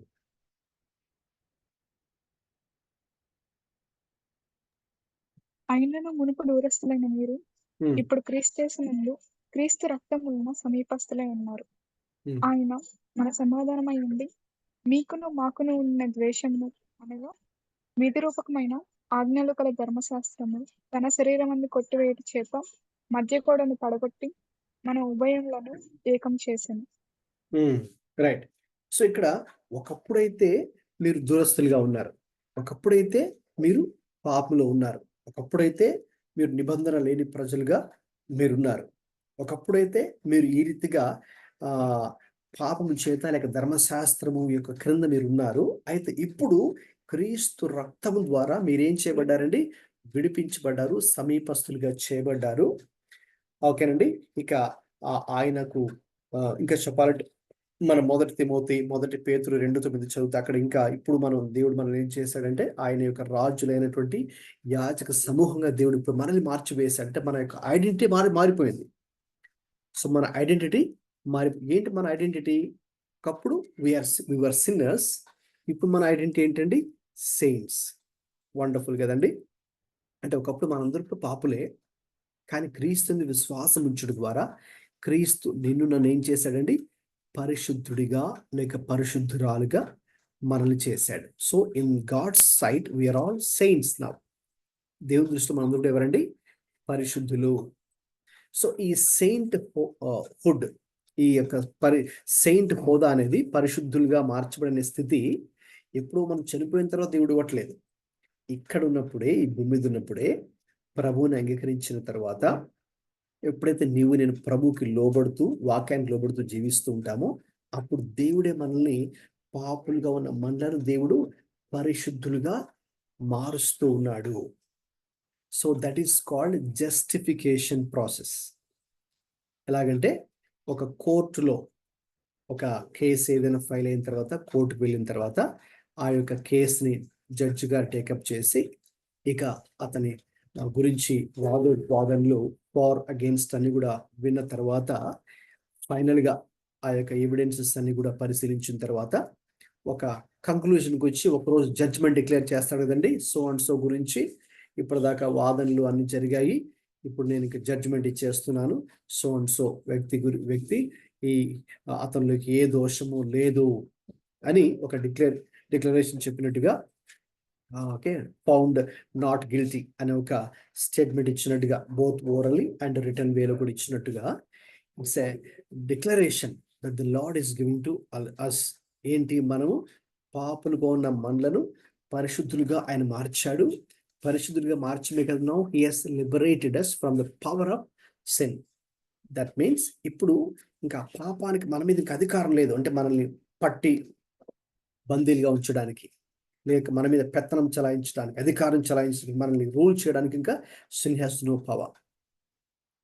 అర్థమవుతుంది. It's such a great blessing. అది మనం అర్థం చేసుకోవాలి. ఎందుకంటే చాలా మంది దాన్ని అర్థం చేసుకోక, ఇంకా మనం ఇంకా ఈ లోకంలో ఉన్నాం కాబట్టి మనం ఇంకా ఇలాగే ఉండిపోవాల్సిందేమో అనే ఒక అపోహలో లేక మిస్అండర్స్టాండింగ్లో ఉంటారు.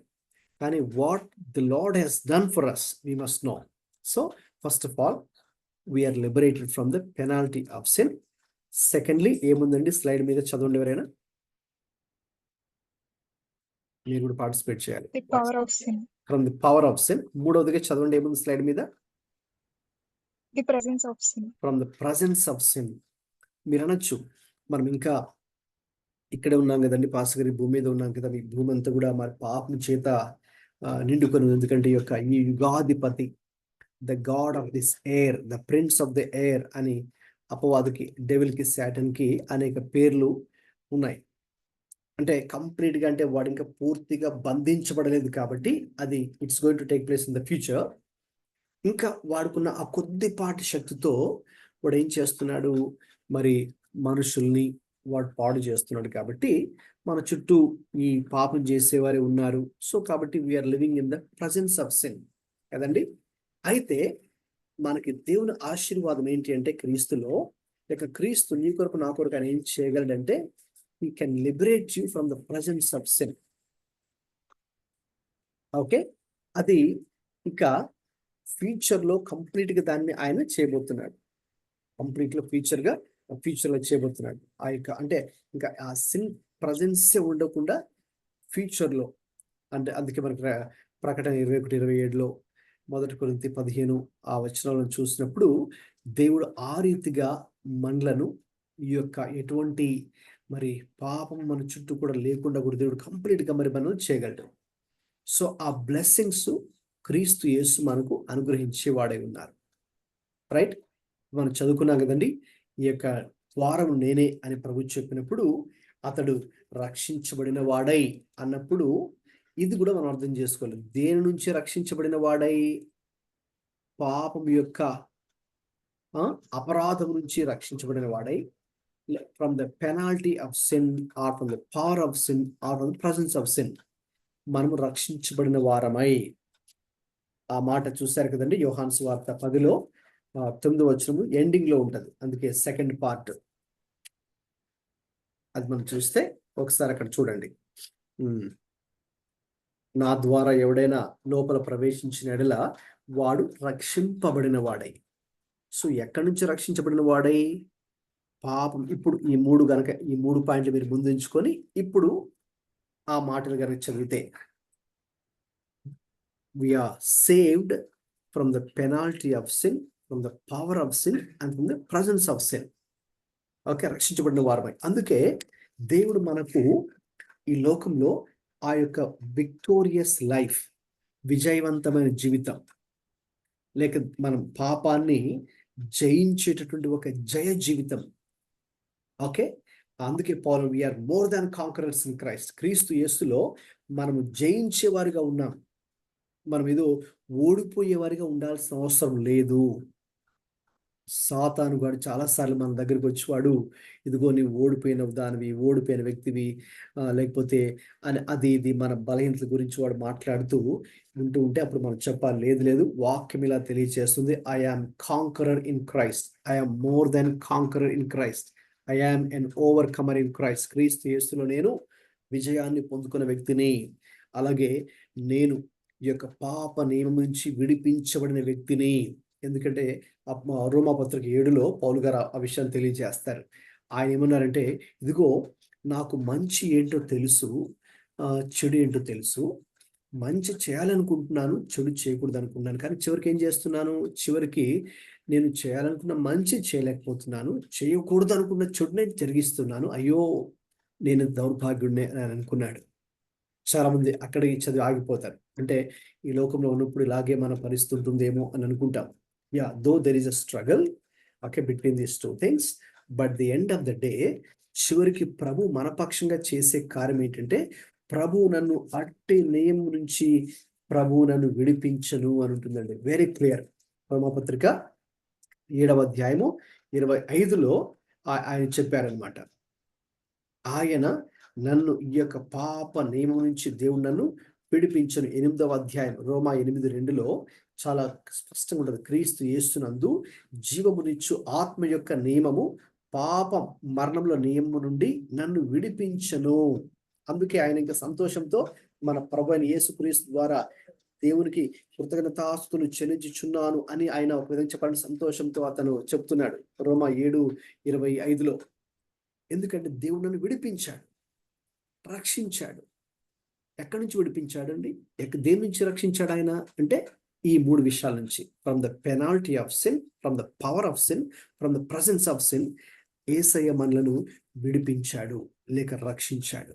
సో క్రీస్తుతో మనం సహవాసం ఉన్నప్పుడు ఏం జరుగుతుంది అంటే, ఇక దేవుడు మనల్ని గ్రాడ్యువల్గా ఈ యొక్క 3 విషయాల నుంచి, from the penalty of sin are power of sin are the presence of sin, దేవుడు మనల్ని విడిపించి ఈ లోకంలో మరి మనము జయ జీవితాన్ని జీవించడానికి దేవుడు మనందరికీ అటువంటి కృపను దేవుడు మనకు అనుగ్రహిస్తాడు. అదండి దేవుని యొక్క వాక్యం. అక్కడ ఎప్పుడైతే నేను ద్వారం నేనే, నా ద్వారా ఎవడైనా లోపల ప్రవేశించిన వాడు రక్షింపబడిన వాడై, అంటే దీనికి ఈ అర్థాలు ఉన్నాయి, ఈ 3 అర్థాలు ఉన్నాయి. ఇక మనం ఇక లోపలికి పోవచ్చు, బయటకు వచ్చు, మేత మేయుచుందుము, అంటే ఆయనతో మరి మనము సహవాసం చేసేవారుగా మనం ఉంటాం. రైట్. సో ఇప్పుడు ఆ మేత అన్నప్పుడు ఓకేనండి. So there is a promise. So ఏంటి ఆ promise? It's a promise of rest, refreshment and rejoicing. ఓకేనండి. మేత మేయుచుండును, లోపలికి పోవచ్చు, బయటకు వచ్చు, వారు మేత మేయుచుండదురు. కాబట్టి దేవుడు మరి అటువంటి ఒక విశ్రాంతిని, ఓకేనండి, not just physical rest but the spiritual rest లేక రిఫ్రెష్మెంట్. రైట్. మీరు ఏదైనా ఆకలి వేసినప్పుడు లేకపోతే ఈవినింగ్ అయినప్పుడు ఏదైనా స్నాక్స్, రిఫ్రెష్మెంట్స్ తీసుకోవాలనుకుంటారు కదండి. అప్పుడు అది తీసుకోగానే జస్ట్ వెంటనే మీకు కొంచెం ఎనర్జీ రీగెయిన్ అయినట్టు కదండి, యూ ఫీల్ దట్.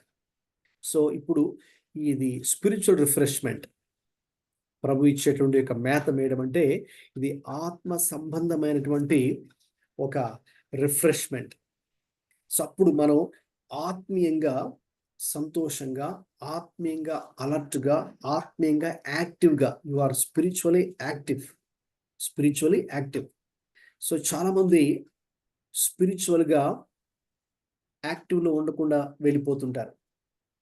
ఓకే. అయితే ప్రభు మనకి ఇచ్చే ప్రామిస్ ఏంటంటే, it's a promise of a pasture కదండి, ఒక పచ్చిక బయలు గురించినట్టు ఒక వాగ్దానం ఇది.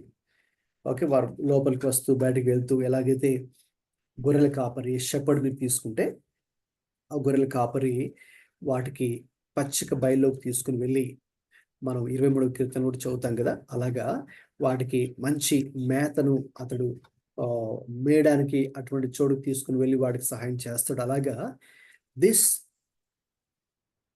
Shepherd, he does it.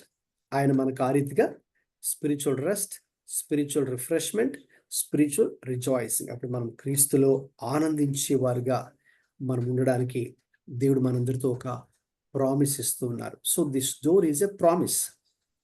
ఇది ఒక నేను ద్వారం అన్నప్పుడు ఇదేదో ఒక అక్షరాల ఒక ద్వారము డోర్ కాదు, కానీ ఇట్స్ ఎ ప్రామిస్. ఇది ఒక వాగ్దానం. ఏ వాగ్దానము? పచ్చిక బయలకు సంబంధించినటువంటి వాగ్దానం. అంటే క్రీస్తుతో మనం సహవాసం చేస్తూ ఉంటే ఆత్మీయంగా మరి మనం విశ్రాంతిని పొందుకుంటాం, రెస్ట్. అందుకే ప్రయాసపడి భారం మోచిన నాయకుడిని విశ్రాంతిని ఇస్తానడు యేసయ్య. చాలా మంది చిన్న చిన్న విషయాలకి కదిలిపోతుంటారు, టెన్షన్ ఫీల్ అయిపోతుంటారు. ఇంకెలాగంటే ఇంక మాకు ఎటువంటి నిరీక్షణ లేదు, ఇంకా నా చాప్టర్ దీంతో క్లోజ్ అయిపోద్దేమో అన్నట్టుగా ఇక they lose all such their hope. నిరీక్షణ కోల్పోయి వారు ఇక అవిశ్వాసంతో మాట్లాడడం, కొన్ని సందర్భాలు కొంతమంది దాని గురించి ఇంకా సనుగడం, ఓకేనండి, వాళ్ళకున్న సమస్యను బట్టి దాని మీద దృష్టి పెట్టడం ఉంటుంది. అయితే మనం అలా ఏమి చేయాల్సిన అవసరం లేదండి. Just relax, rest. ఆయన మనకు రెస్ట్ ఇస్తానని చెప్తున్నాడు. ఆయన మనకు ఒక ఆత్మీయమైనటువంటి శక్తిని తిరిగి మళ్ళీ మనము పొందుకునేటట్టు, మనం ఒక నీళ్లు తాగినప్పుడో లేకపోతే ఆకలిగా ఉన్నప్పుడు ఏదైనా రిఫ్రెష్మెంట్ తిన్నప్పుడో భోజనం చేసినప్పుడు ఎలాగైతే ఎనర్జీని పొందుకుంటామో, యాక్టివ్ అయిపోతామో, ఆ రీతిగా మనకు ఆత్మీయమైన ఆ యొక్క విశ్రాంతిని, ఆ యొక్క బలాన్ని, ఆ సంతోషాన్ని ఆయన ఇస్తున్నాడు. It's a promise of rest, refreshment and rejoicing. ఆత్మీయంగా మనం ప్రభులో విశ్రాంతి తీసుకుంటూ, మనకు ఒకవైపు సమస్యలు ఉండొచ్చు, ఒకవైపు మనకు ఇబ్బందులు ఉండొచ్చు, అయినా కూడా క్రీస్తులో ఉన్న గొప్ప విషయం ఏంటో తెలుసండి. ఇప్పుడు మనకు ఒకవైపు ఉండొచ్చు, ఒకవైపు మనకున్న అనారోగ్యాలు మనకు ఉండొచ్చు, మనకున్న ఆర్థిక ఇబ్బందులు ఉండొచ్చు, మనుషులు మనల్ని ఇబ్బంది పెట్టేవారు, విసిగించేవారు ఒకవైపు ఉండొచ్చు. అయితే క్రీస్తు వైపు చూస్తూ మనం ఆయనతో సహవాసం చేస్తే దేవుడు ఏం చేస్తాడు? వాటి మధ్యలోనే ఎవ్వరికి లేని, లేక అన్య జనులకు లేని, అంటే దేవుని ఎరగని వారికి లేని ఆ యొక్క రెస్ట్, ఆ రిఫ్రెష్మెంట్, ఆ రిజాయిసింగ్ దేవుడు మనకిస్తాడు. అప్పుడు వాళ్ళే చూసి మనం చూసి ఆశ్చర్యపోవచ్చు, ఇదేంటంటే మీకు ఇన్ని సమస్యలు పెట్టుకుని ఇలాగ మీరు ఉన్నారేంటి, ఇంత సంతోషంగా ఉన్నారేంటి అని వాళ్ళే అడగచ్చేమో. అప్పుడు మనం చెప్పగలం సంతోషానికి కారణము ప్రభువుని బట్టే. ఓకే, ప్రభువుని బట్టే you can get this rest, refreshment, or you can rejoice. So ఆ వాగ్దానం ప్రభు మనకు ఇస్తున్నారండి. కాబట్టి మరి ఆ యొక్క ప్రభు ద్వారము అయినటువంటి ఆ ప్రభు యొద్దకే మనం వెళ్ళాలి. కేవలం ఆయన ద్వారా మాత్రమే మన జీవితంలో ఏదైనా జరుగుతుంది. రైట్? ఇప్పుడు ఈ మాటను మనం ఎలా అన్వయించుకోవాలి, మన జీవితానికి ఎలా అన్వయించుకోవాలి? మనందరూ కూడా ఈ గ్రూప్లో ఉన్నవారు ఆయనే ద్వారం అని చెప్పారు కాబట్టి, ఆ ద్వారం అయినటువంటి ఆ ప్రభు యందు మనం విశ్వాసం ఉంచాం, ఆయన మన సొంత రక్షకుడిగా అంగీకరించాం. అయితే దాంతో మన యొక్క ఆత్మయాత్ర ముగించబడలేదు, కానీ దాంతో ఆత్మయాత్ర ప్రారంభించబడి ఇప్పుడు కొనసాగాలి. ప్రభుతో ఈ యొక్క ద్వారమైనటువంటి ప్రభువులతో మనం సహవాసం కొనసాగించినప్పుడు అప్పుడు దేవుడు మనల్ని ఈ యొక్క పెనాల్టీ ఆఫ్ సిన్ గురించి, power of sin and presence of sin నుంచి ఆయన మనల్ని విడిపించి మనకు ఆయన ఏమిస్తారు? ఒక వాగ్దానం ఇచ్చినట్టుగా ఆ పచ్చిక బయలు అనే వాగ్దానం, రెస్ట్, రిఫ్రెష్మెంట్ అండ్ రిజాయిసింగ్. అందుకే పౌలు గారు అన్నారు ఫిలిప్పీ 4:4 rejoice in the Lord again, rejoice in the Lord again. I say. ప్రభువునందు ఆనందించుడు, మరలా చెప్పుదును ఆనందించుడి. ఆ మాట ఎప్పుడు చెప్తున్నారు? ఆయన చెరసాల్లో ఉండి, అంటే జైల్లో ఉండి దెబ్బలు తిన్న తర్వాత బాధను అనుభవిస్తూ ఆ మాట చెప్పారు. అందుకే నేను చెప్పాను, ఈ లోకంలో మనకున్న సమస్యలు ఒకవైపు ఉండొచ్చు, మనకున్న బాధలు ఒకవైపు ఉండొచ్చు, కానీ ప్రభువు ఇచ్చే ఆ సంతోషం వేరు. లోక సంబంధంగా మనం పొందుకునే ఆనందాలు వేరు, చిన్న చిన్న ఆనందాలు, ఎంజాయ్మెంట్స్ అది వేరు. ప్రభు ఇచ్చేటటువంటి జాయ్, అది gift of the Holy Spirit, పరిశుద్ధాత్మ ఫలం అది, ఆ జాయ్ అది వేరు. అందుకే ప్రభు ఇచ్చే రెస్ట్ వేరు, ఫిజికల్ రెస్ట్ వేరు, ఫిజికల్ రిఫ్రెష్మెంట్ వేరు. ఫిజికల్ రిజాయిస్మెంట్. ఇప్పుడు ప్రభు ఇచ్చేటటువంటిది ఆత్మ సంబంధమైనది. అది మన యొక్క అంతరంగానికి సంబంధించింది. అది మనం అంతరంగంలో అనుభవించేది. అంతరంగం అనుభవించే ఆ వాగ్దానం దేవుడు మనకి ఇస్తున్నాడండి. సో ఈ రోజున ఈ వాగ్దానం మనం పొందుకోవాలి అంటే ఓకే, ఆ ద్వారము అయినటువంటి ప్రభు యొద్దే మనం ఉండాలి. మనం ఆయన ఎలాగైతే ఆ గొర్రెలు అక్కడే ఉండి ఆ గొర్రెలు ఆయన దాటుకొని వెళ్ళాలి, లేదంటే ఆయన దాటుకుని లోపల రావాలి కదండి. కాబట్టి మనం ఆ రీతిగా మన జీవితాన్ని కంప్లీట్గా ప్రభుకి అప్పగించుకొని ప్రభు యొక్క నాయకత్వానికి మనం లోబడి ప్రభు యొక్క అధికారం క్రిందకి మనం వచ్చి ఆయనతో సహవాసం చేస్తూ ఆయన విధేయులుగా ఉంటే గొప్ప ఆత్మీయ వాగ్దానాలు మనం కూడా సొంతం చేసుకోగలం. మరి ప్రభు మనందరికీ అటువంటి కృపను అనుగ్రహించుగాక. అందరూ మరి ప్రార్థన చేసుకుందామండి. ప్రార్థన చేయడానికంటే ముందు ఈరోజు మరి ఈ విన్నటువంటి యొక్క టీచింగ్ సెషన్లో నుంచి, విన్న యొక్క సందేశంలో నుంచి, లేక టీచింగ్లో నుంచి ఎవరైనా ఏదైనా పంచుకోవాలనుకుంటే తప్పకుండా త్వరగా మైక్ ఆన్ చేసుకుని పంచుకోండి. మీరు విన్న విషయాల్లో మీరు నేర్చుకున్న విషయాలు కానీ, లేక ప్రభు మీతో మాట్లాడుతున్న విషయాలు కానీ, లేక మీరు ఈ వాక్య భాగంలో గమనించిన ఈ రోజే మరి కొత్తగా గమనించిన విషయాలు ఏమైనా ఉన్నా కూడా ప్లీజ్ త్వరగా పంచుకోండి. అది మనం విని it's a kind of a testimony, అది మనం షేర్ చేసుకొని ప్రేయర్ చేసుకుని ముగించుకుందాం.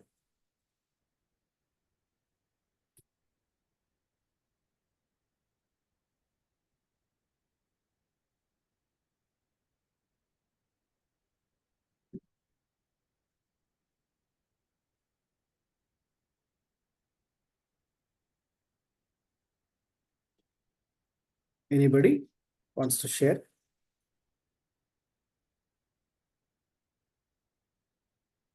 ఎవరైనండి త్వరగా.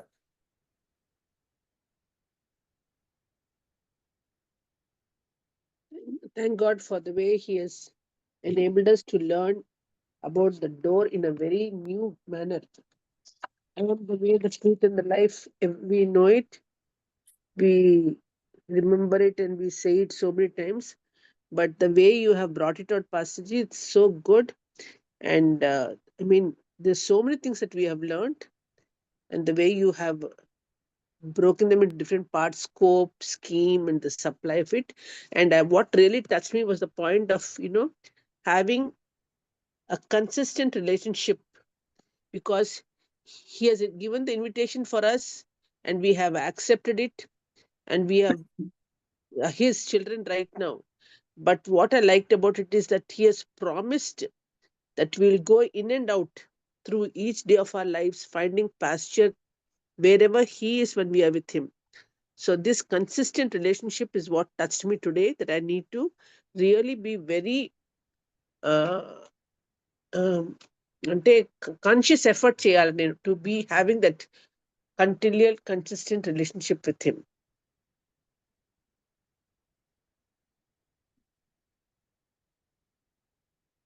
అవునండి, yes, thank you for sharing it అండి. అవును, మేము ప్రభుతో ఆ రీతిగా అనుదిన సహవాసంలో ఉన్నప్పుడు దేవుడు మరి ఆ మార్గము లేక ద్వారమైన ఆయన ఏం చెప్పారు కాబట్టి ఆయనలోనే మన సహవాసం ఉన్నప్పుడు అప్పుడు ఆయన ఆ యొక్క పచ్చిక బయలులో మనము ఆహారాన్ని మేయడానికి లేక ఆహారాన్ని పొందుకోవడానికి దేవుడే మనకు సహాయం చేస్తాడు. Right, okay. ఇంకెవరైనా ఉన్నారా షేర్ చేసుకోవాలనుకునే వారు?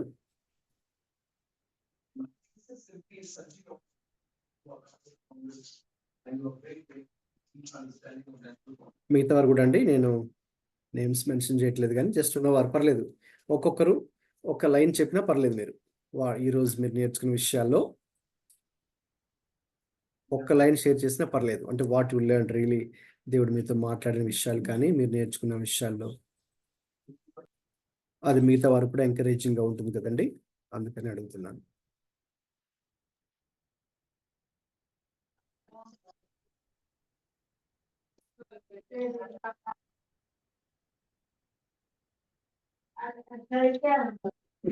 ప్రైజ్ దేవదాస్ గారు చెప్పండి కదా.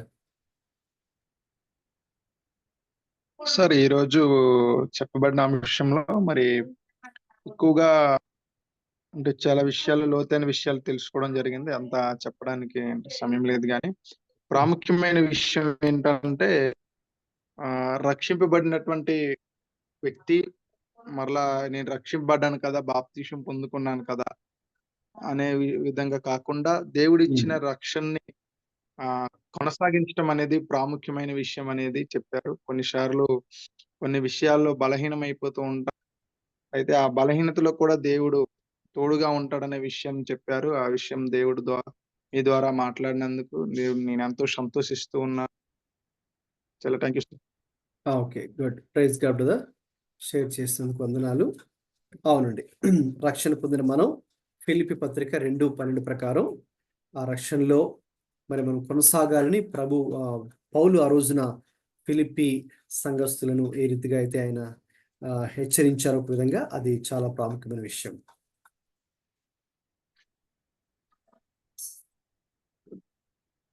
ఇంకా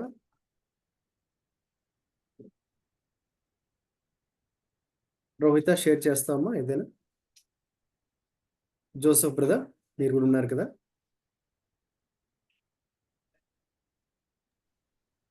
ఓకే అండి.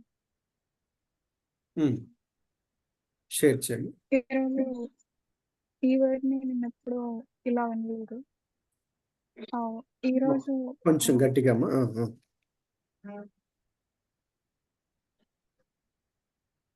ఓకే, ఇప్పుడు నా వాయిస్ కదన్నా? ఓకే ఓకే, ఎస్, ఇప్పుడు ఓకే అమ్మా. నా వాల్యూమ్ తక్కువ ఉంది. ఓకే. ఈరోజు నేను విన్న వర్డ్ ఎప్పుడు ఈ విధంగా నేను వినలేదు. నేను ఎక్కువ రికగ్నైజ్ చేసిన థింగ్ ఏంటి అంటే చాలా గొప్ప రక్షణను దేవుడు నాకు ఇచ్చారు. అంటే ఆయన విశ్వాసం ఉంచడం ద్వారా ఆయన ఫ్యామిలీలోకి పార్ట్ కావడానికి దేవుడు ఛాన్స్ ఇచ్చారు. ఆయన డోర్గా ఉన్నారు. అది నాకు చాలా ఎక్కువ సంతోషాన్ని ఇచ్చిన విషయం. అంటే ఈ లోకంలో ఇంతమంది ఉండగా ఆయన నా దగ్గరికి వచ్చి నేను రక్షించాడు. ఆ తర్వాత ఇంకొక వర్డ్, ఆ రక్షణలో కొనసాగాలి. వీక్నెసెస్ ఉన్నా కూడా ఆ వీక్నెసెస్లో కాంప్రమైజ్ అయిపోకుండా కాన్షియస్ ఎఫర్ట్ పెట్టి దాన్ని జయించడానికి మనం ఆయన సహాయం తీసుకుంటూ ముందుకు వెళ్ళాలి అని మీరు చెప్పింది. ఆ వీక్నెసెస్ ఉన్నా కూడా గివ్ అప్ చేయకూడదు అనేది నేను ఇంకా ఎక్కువ తెలుసుకున్నాను. ఇన్స్టెడ్ ఆఫ్ ఆల్ ప్రాబ్లమ్స్, ఎలాంటి సిచ్యువేషన్స్ వచ్చినా ఆయన వైపే చూస్తూ ముందుకు వెళ్ళాలి అనేది నేను నేర్చుకున్నాను. అవునమ్మా, ఇక్కడ ద్వారం నేనే అని చెప్పినప్పుడు ప్రభువు, ఇప్పుడు చూడండి ఈ పిక్చర్ మీరు చూస్తారు, ఇంతకుముందు చూసారు కదా. సో ఇప్పుడు చూడండి, ఇక్కడ లోపల ఉన్నటువంటి ఆ గొర్రెలకు భద్రత ఉందా లేదా చెప్పండి?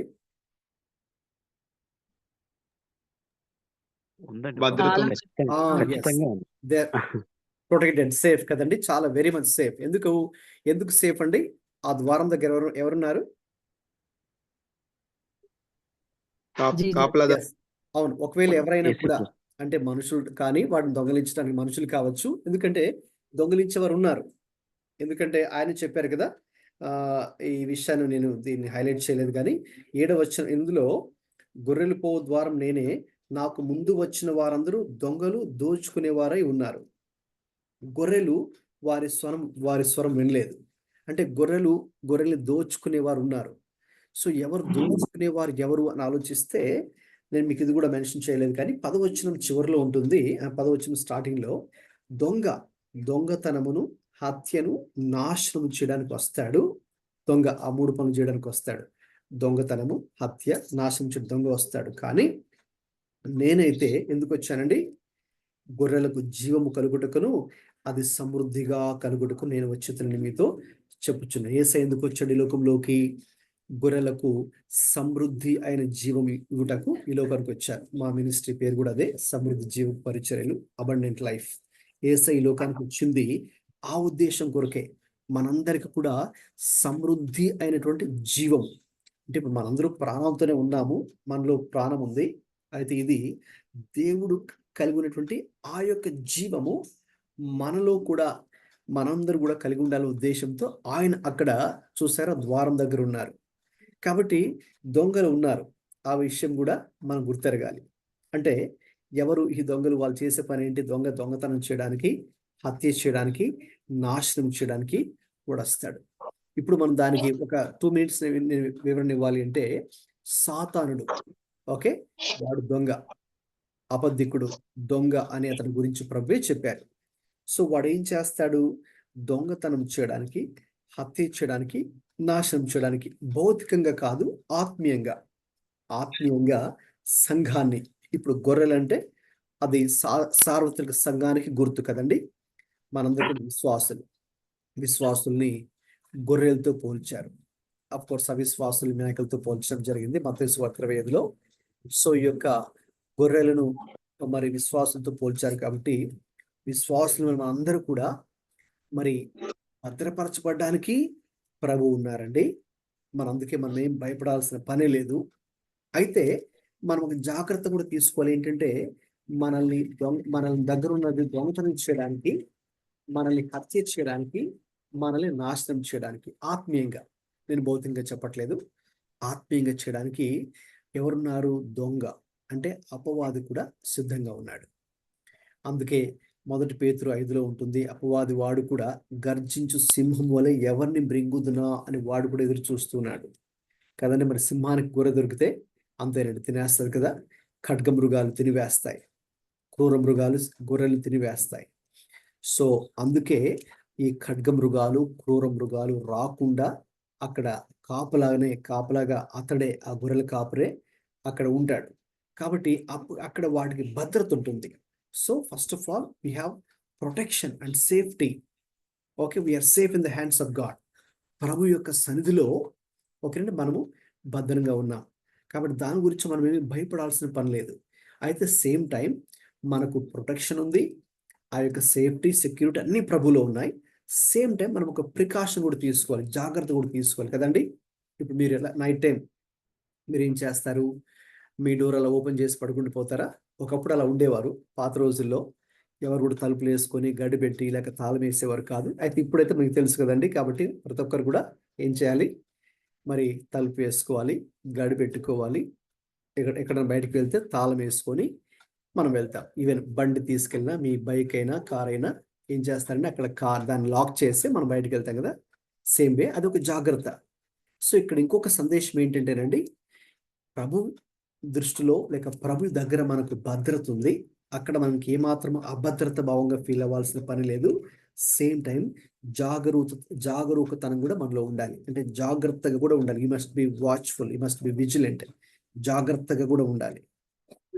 ఎలాగైతే మనం దొంగలు రాకుండా మన ఇంటిని జాగ్రత్త పరుచుకున్నట్టు, మన వస్తువుల్ని జాగ్రత్త పరుచుకున్నట్టు, అలాగే మన వాహనం కూడా ఎవరు ఎత్తుకెళ్ళకుండా జాగ్రత్తగా లాక్ చేస్తాము. సేమ్ వే మన యొక్క ఆత్మీయ జీవితాన్ని కూడా అలా గనక జాగ్రత్త తీసుకొని జీవించగలిగితే వీఆర్ ఫుల్లీ ప్రొటెక్టెడ్. ఓకేనండి. Yes, okay. ఇంకా ఎవరున్నారండి? జోసెఫ్ గారు, నిర్మలా సిస్టర్ ఉన్నారా?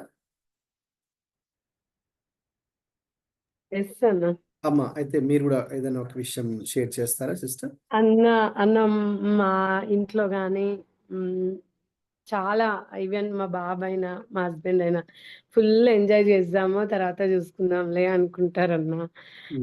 మీరు చెప్తుంటే నాకు అదే రీకాల్ అయింది. సో మీరు చెప్పినప్పుడు నాకు అర్థమైంది. నేను కూడా వాళ్ళకి ఆ విధంగా లీడ్ చేయాలి అనుకున్నాను.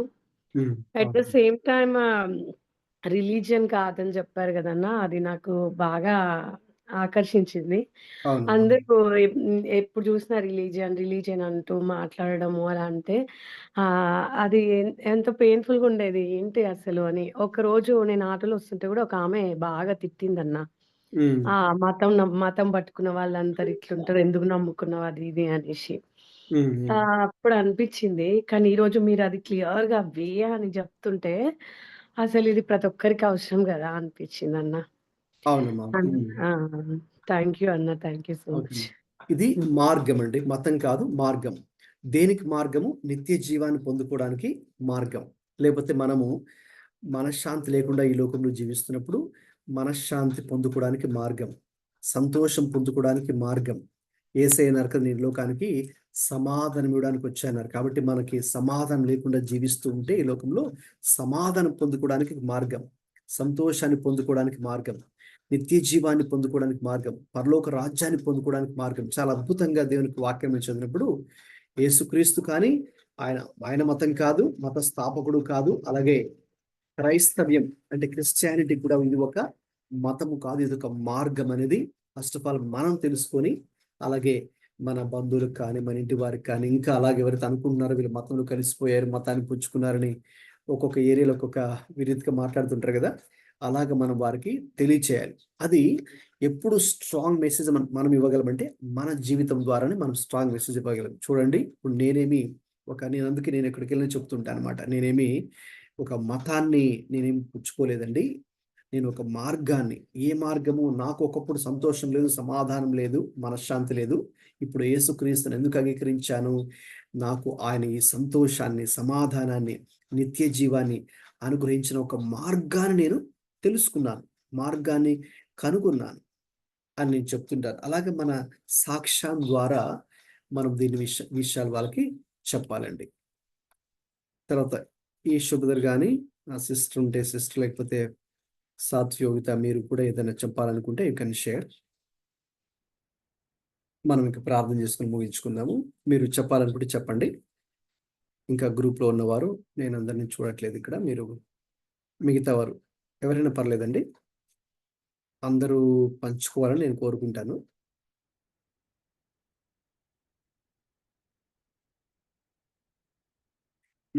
గ్రూప్లో ఉన్నవారు ఎవరైనా పర్లేదండి, షేర్ చేయండి.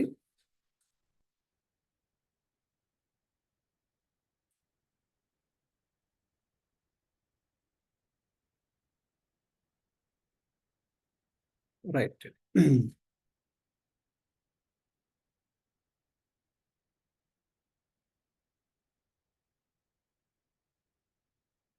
జోసెఫ్ బ్రదర్ ఉన్నారండి? పాస్టర్ ఉన్నానండి. బ్రదర్ ప్రార్థన చేస్తారండి అయితే. రైట్, పాస్టర్ జోసెఫ్ గారు మనకి ముగింపు ప్రార్థన చేస్తారండి. నేను ఆశీర్వాదం ఇచ్చిన తర్వాత ముగించుకుందాం. రైట్ బ్రదర్, ప్రార్థన చేయండి. మహాపరిశుద్ధుడా, మహోన్నతుడా, మీకు వందనాలు ప్రభువా, మీకు స్తోత్రములు తండ్రి. దేవా, నేను ప్రతి గురువారము ఈ ఆన్లైన్లో నేను మాకు మీ సేవకుని ద్వారా ఆత్మీయమైనటువంటి సత్యాలను, ఆత్మీయమైనటువంటి సంగతులను నేను ప్రభువా మీ దాసుని ద్వారా మాకు మీరు వినిపింపజేస్తున్నందుకు మీకు వందనాలు.